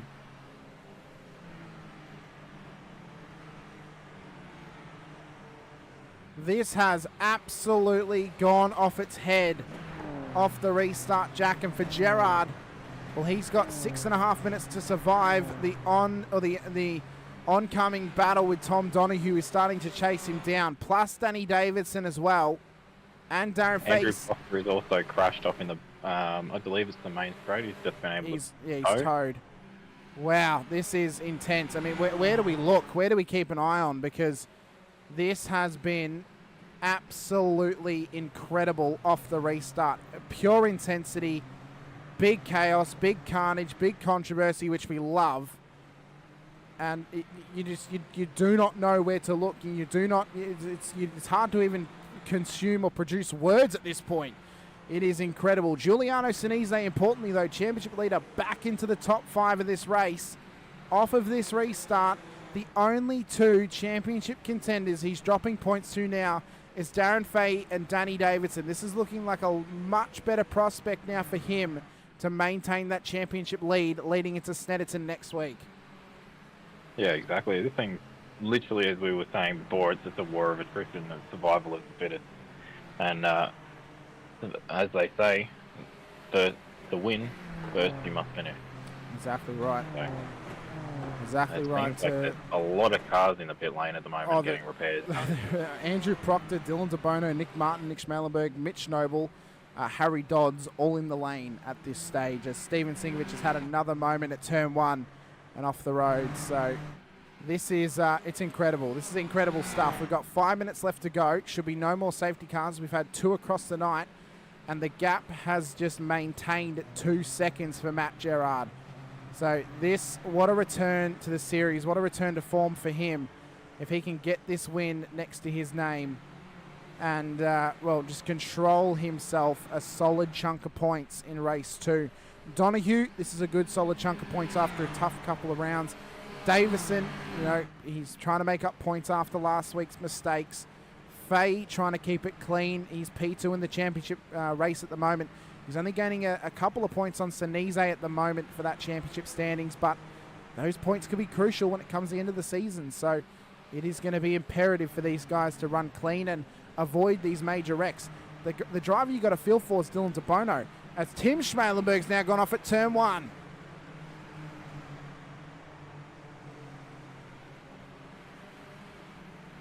This has been one hell of a race. Good to see that Callum Rosanita Jackals has rectified those wheel issues, it seems, and is back out there and in the battle for the top 10 at the moment. Yeah, exactly. You love to see it when, well, you hate to see hardware failures. Or you put the Mickey on him, Hamish, and he's just had a spin at the first chicane, unfortunately. We've heard him, it seems. Andrew Rushworth in the chat asked him to show Kurt Heath. There he is, back out on track. Came in with some damage on that car, currently following around his friend Matt Fu in the field at this stage. We've only got a couple of minutes to go though, 3.5 minutes left. Good gap for Gerard, 2.4 seconds over Donahue and Davison, but Davison is looking to make moves. Gets the job done for P2 on the road and now looks to chase down Matt Gerard for the race to P1. Last lap, Gerard did a 17.8. Davison did a 17.4. Their fastest laps of the race. Gerard 17.1. Davison is into the 16s in terms of his quickest laps. So this is, yeah, his damage was fixed. Andrew, no worries. Brad Hudson in pit lane once again. Mick Clifton has had a moment as Russell Gander's having to give up a spot as well. So there's been some big chaos and carnage for some drivers. Clifton's actually kept going, so I don't know what it's calling on that one, but he has the leader right behind him, and Matt Gerard does not want to hold him up too much, because Gerard is like the road runner trying to run away from Wild Coyote and Danny Davidson. He does not want to get into a battle for this win with 2.5 minutes to go.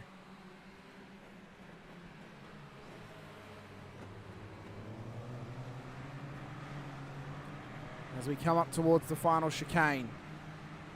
2 laps left on the docket. 1.7 seconds is the gap for Danny Davidson to make up over the next 2 laps. Does he have enough time to get this done? It is going to be as intense and as fast-paced as ever for Davidson. For Gerard, he's got to keep it clean, keep it consistent, and hope that he does not catch traffic.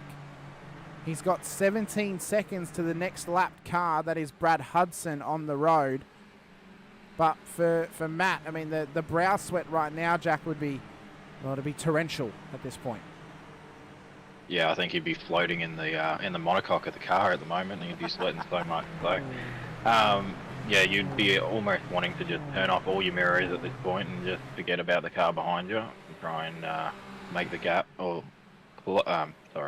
build the gap as much as you can, and yeah, try and just forget about anything behind you. As we go on board with Kevin Wakefield and Jono battling for, what is it, P15 and 16, and seems to be a little spicy battle going on here. Well, it's not just P15 and P16, it's the battle for P2 and P3 in the AMS this evening. Of course, Josh King leads that race inside of the top 10 at the moment, many positions up the road, but if he makes a mistake or gets caught in some carnage, well, these guys, they could be on for a win if they maybe Bradbury their way up to it. But 1 lap left, white flag for Matt Gerard. Davison has not gained on him that whole lap. It's actually still out to 1.7 seconds for the race to the front of the field. So for Gerard, he just has to keep this clean and consistent over the next 77 seconds that it takes for him to traverse this circuit as we run around turn 3. I mean, through chaos, controversy, carnage, no matter how much we do not like seeing drivers crash in terms of ruining their own races, we love to see it in terms of the entertainment factor, Jack. This is up there for one of the races of the season at the moment. I still think that Split 2 Supercars race at Indy pips it at this stage, but this one tonight has been incredible as the gap is now down to less than a second for Davison. But I think it is too far gone at this point for him to get this win here tonight in race 2 as Gerard traverses around the final hairpin of this Zolder alternate circuit up towards the final corner now for Gerard. It's been a long time between drinks for the VSL driver. As he comes up towards the line, he'll take the win in the feature race. 2 weeks in a row, the Pro-Ams have taken the chocolates as Davison and Donahue finish it out on the podium as well. Fahey finishes P3 for the pros. Sinise will finish inside the top 5. Mazzaroli, Brook and Gowans your top 8 as Josh King looks to take the win for the AMs. 2 wins on the trot for Team SRW Motorsports in the amateur class this evening for Dean Sinkovich and Josh King as Sam Katakazinas makes up our top 10. Levin, Rosanita, Schmalenberg, Benici and Greg Johnston make up the top 15 on the road in race 2.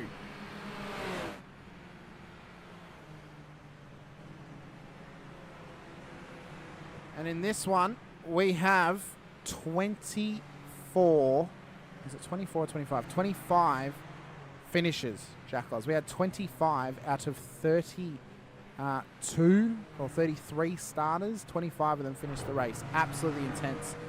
Absolutely amazing. An incredible night of racing. Race Control that's watching the top 3 on the road, plus Josh King, please. So the Pro-Am winner, Matt Gerard, Danny Davidson, Tom Donahue, and Josh King, please, to come and have a chat to us this evening. But for Gerard, well, it was business as usual, it seems, on the return. A great race from him. Has found him in the winner's circle, found him on the podium, and found him in victory lane for VSL. Another win for that team, and a win on the books for him in his return to the series. You'll love to see it at this point. Yeah, you definitely do. Up 10 positions, and it's a great job to have the win there. Also, not only did Josh King get his class win, but he also had the most positions gained in the whole race. So, great job there as well, and you got to be happy with that. He'll definitely be a happy man as Gerard pulls it onto the front straight. Sean saying cold tyres caught him out off that restart. It's one of those things that happens, Sean, unfortunately.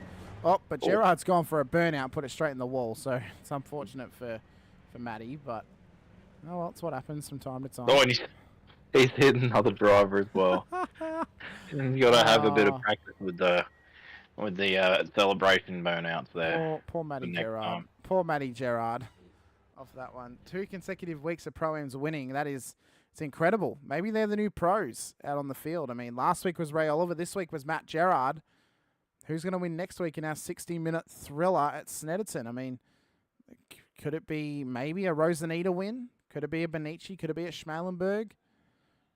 We'll have to wait and see. Maybe even a Brad Hudson win, Jackals. He could actually win a race against a whole field instead of just 7 cars at Montreal. Yeah, and even Jason Depp, with the pace that he had in qualifying, if he didn't have internet issues, you've got to wonder where he could have finished. If he could have rectified those, he definitely could have been on for something special. We'll drag in, though, our amateur winner for the feature race here this evening. That is Josh King of Team SRW Motorsports. Let's have a quick chat to him. Mr. King, 2 wins on the trot for Team SRW Motorsports tonight in the AM class. Dean Sinkovich took the win in race 1. You backed it up with a win in race 2 and a top 10 finish to boot, with 6 positions separating you and Greg Johnston in P2. Solid chunk of points coming your way. A good victory next to your name as well. Plus some celebrations heading the way of your team after having 2 wins on the trot tonight for your class. That's a massive effort, and congratulations. Yeah, it was a good race. Well, of course, Josh, you lead the AM Championship coming into this round. You've now extended that lead just slightly over your co-competitors. You had after drops, a 2-point loss to Kevin Wakefield. So after drop rounds, Kevin actually leads the way on 120 before tonight, but you've now gained some good points back on him. You should be back in the lead of the championship thanks to that. Plus, you've extended the points before the drop round as well. So, thoughts on Snetterton next week, just quickly, because that race is going to be intense, I feel, just as intense as this one was. what's the thoughts and preparedness for Snedderton, but also what was the feeling like in that Team SRW room tonight? Some big incidents with Levin and Davis. Give us the rundown, because there were some massive moments, and even with Dean having his big crash, is everyone okay in the team? Yeah, no, everyone's good. Yeah, there's a few big crashes on the boys' part, but that's racing, and yeah, bring on next week, which I'm not looking forward to, because Snedderton's one of the worst tracks in the world. I'm kind of thinking I might miss it, to be honest. Or maybe a forced drop round for yourself. But Josh, a great job tonight for yourself and your team across the board. Let us know who helps get you and Team SRW Motorsports out on track. Anyone else you wish to give a shout out to as well, for myself, Jack, and the rest of the league, congratulations on your class win in the feature race and extending your championship lead in the amateurs here for this season. Cheers, fellas. Well, firstly, I'd like to thank you boys in the booth, all the team behind SRW, all my teammates, Warren Around Tools, Shannon's, MOZA Racing, Grim Industries, Neuropower, and DSL Railway Services. No worries at all. Josh, best of luck the next time you're out on track with us, whether it's next week at Snedderton or a couple of weeks' time for round 5. We look forward to seeing how you go. Rest up, enjoy the celebrations, and we'll see you out on track once again. Cheers, fellas. Have a good one. Thanks, mate. You too. Next up, we have Tom Donoghue. Jackals, would you like to take the lead on this one with Tom? Maybe next week I might take the lead. Okay. We'll go back and forth next week. That's fine. 5. Mr. Donoghue, we've just rudely interrupted your conversation with Matt Gerard and Danny Davidson. But, mate, give us the rundown from the cockpit, because that race was as intense as ever. Those last couple of laps, the restart, the going a lap behind through the pit stops. Just give us the rundown, mate, because that was intense from our point of view. I'm sure it was intense from your point of view. What was it like? Because that was incredible. Yeah, I'm still not totally sure what exactly happened, because I didn't get much practice before this race, so I was a bit off the pace, and I was just hanging out there. I think I was in like P10 or 8, I don't know where I was, but then I come out of the pits and I was in P5, and I was like, I don't know what's happened here, but, we'll take it when you get some luck. And yeah, the tyres were gone, so you saw a couple guys spin off. I nearly spin off on the second last lap, so yeah, it was pretty intense at the end there.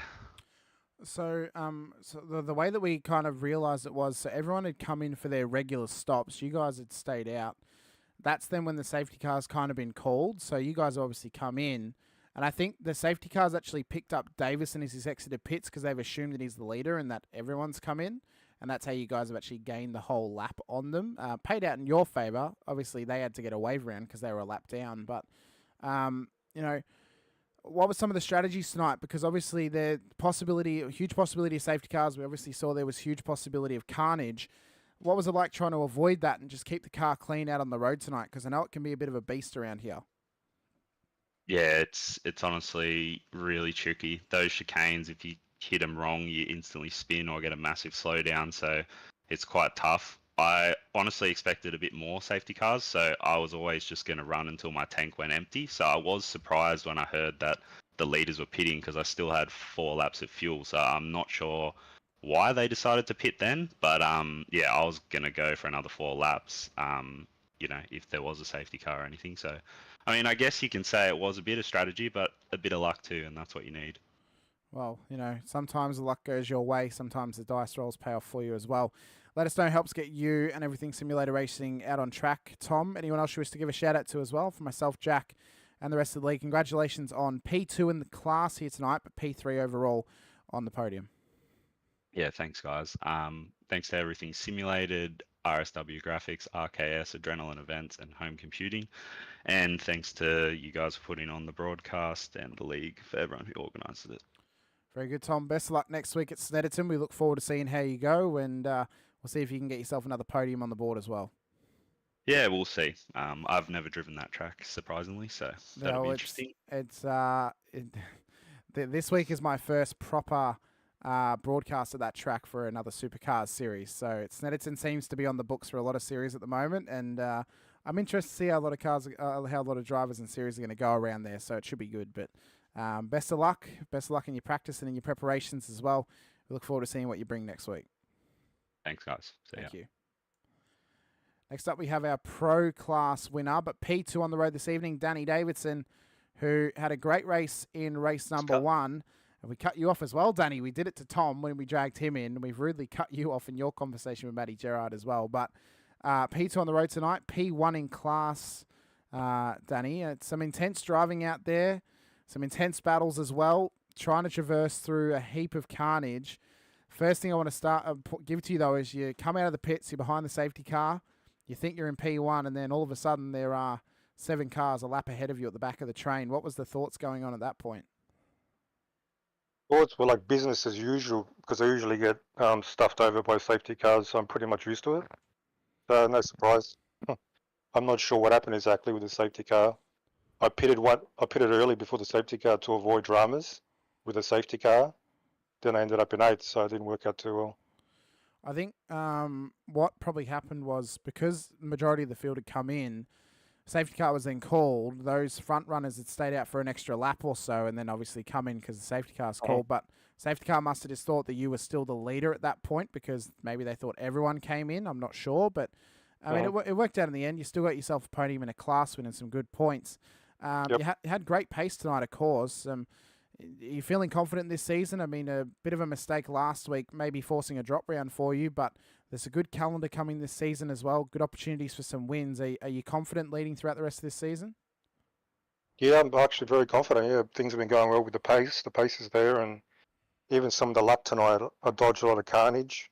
Like at the restart with the big pile up, I managed to choose the right direction to go in, and I avoided carnage. So things have generally been going smooth. So yeah, I'm looking forward, and I'm confident.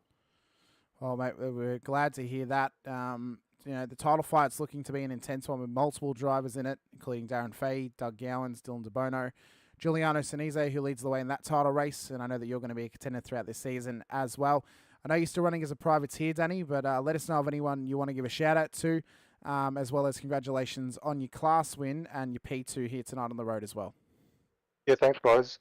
As usual, just shout out to everybody behind the scenes doing a great job, and you guys put a great broadcast every weekend. So looking forward to seeing you guys next weekend.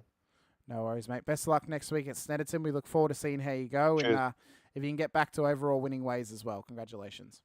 See you guys. See you, mate. Next up, we have 2 weeks in a row, a Pro-Am winner at the top end of town. This week, it is Velocity Sim Labs, Matthew Gerard. What a return. We've done it 3 times now, just cutting people off mid-conversation, Matthew. We must apologise. But what a return to drinks for you. What a return. I mean, you struggled last year with some poor luck at some tracks, but you come back to the series in round 3.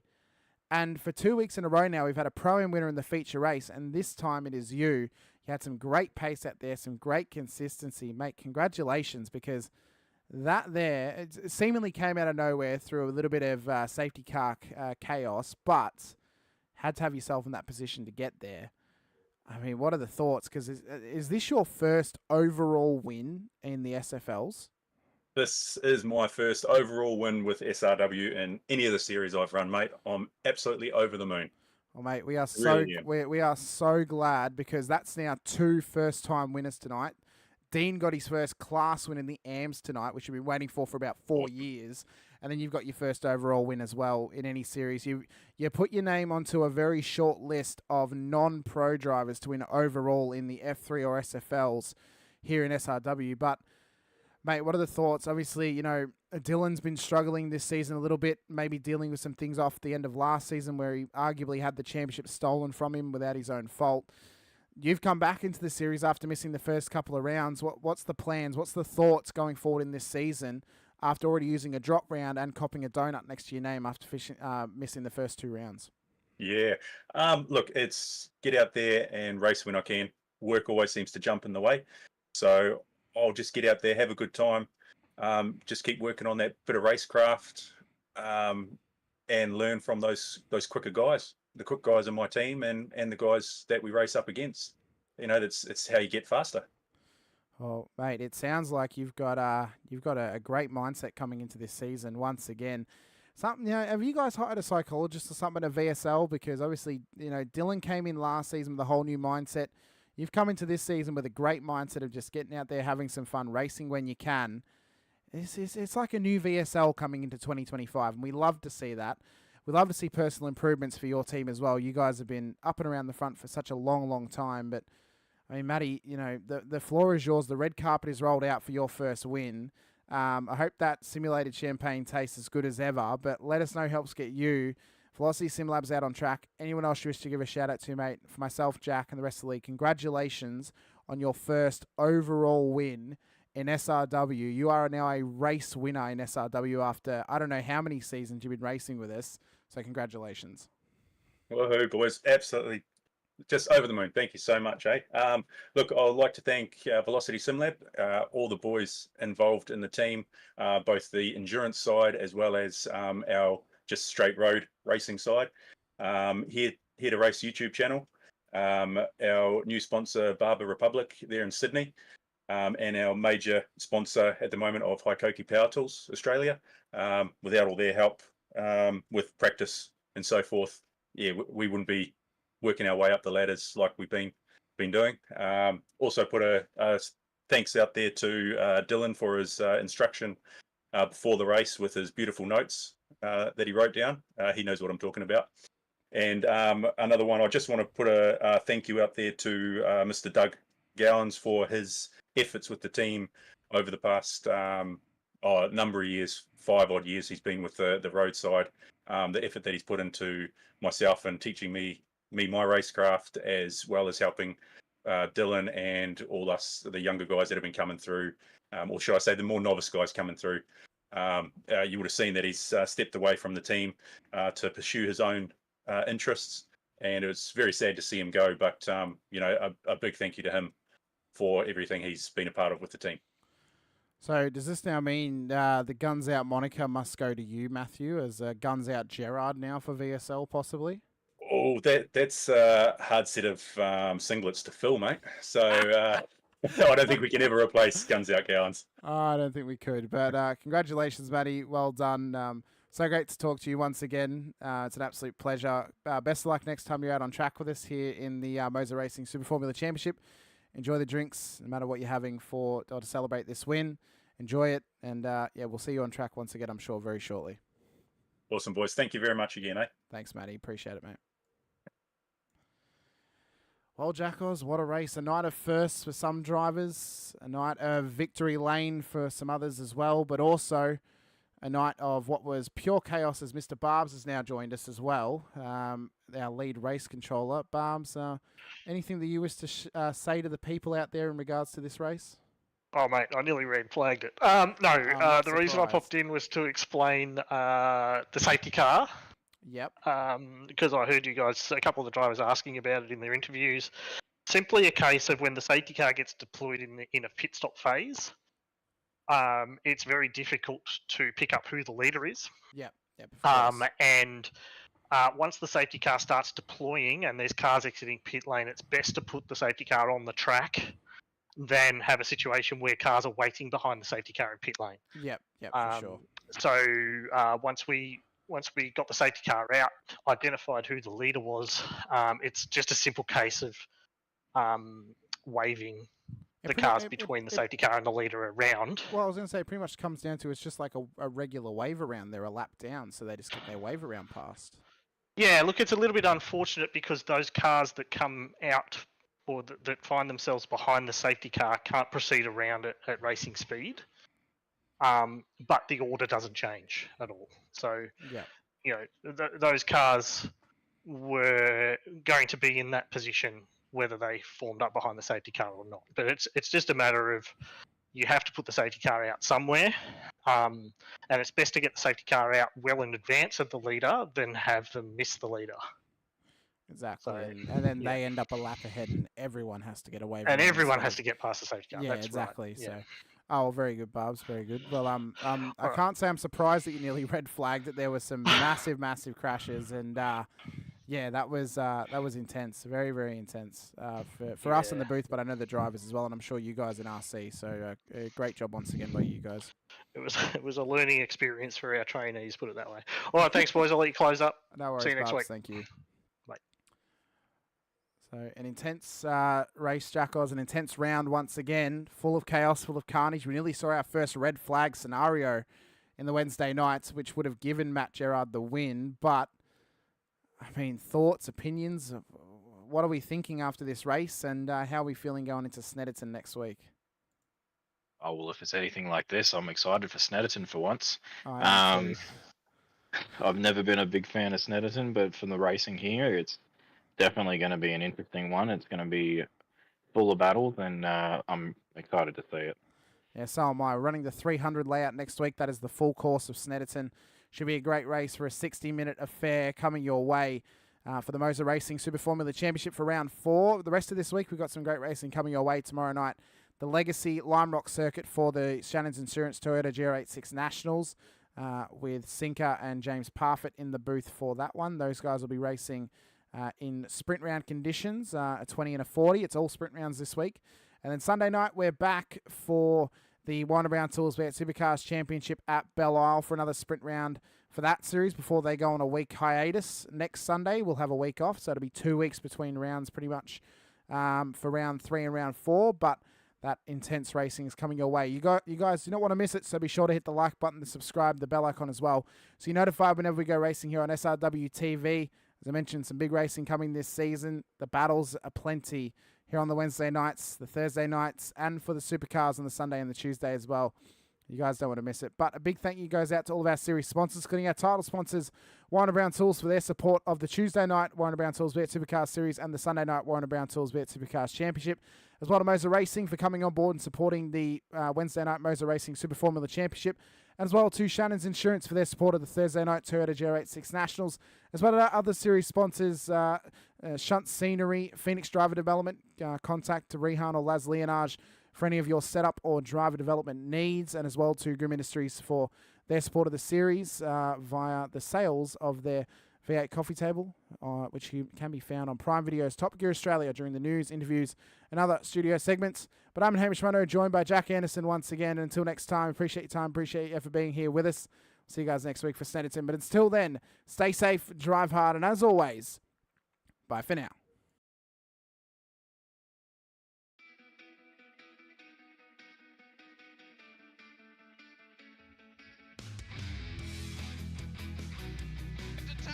This is amazing. I was clash heads again. This is like Chaz Mostert and Cam Waters. Almost the same situation.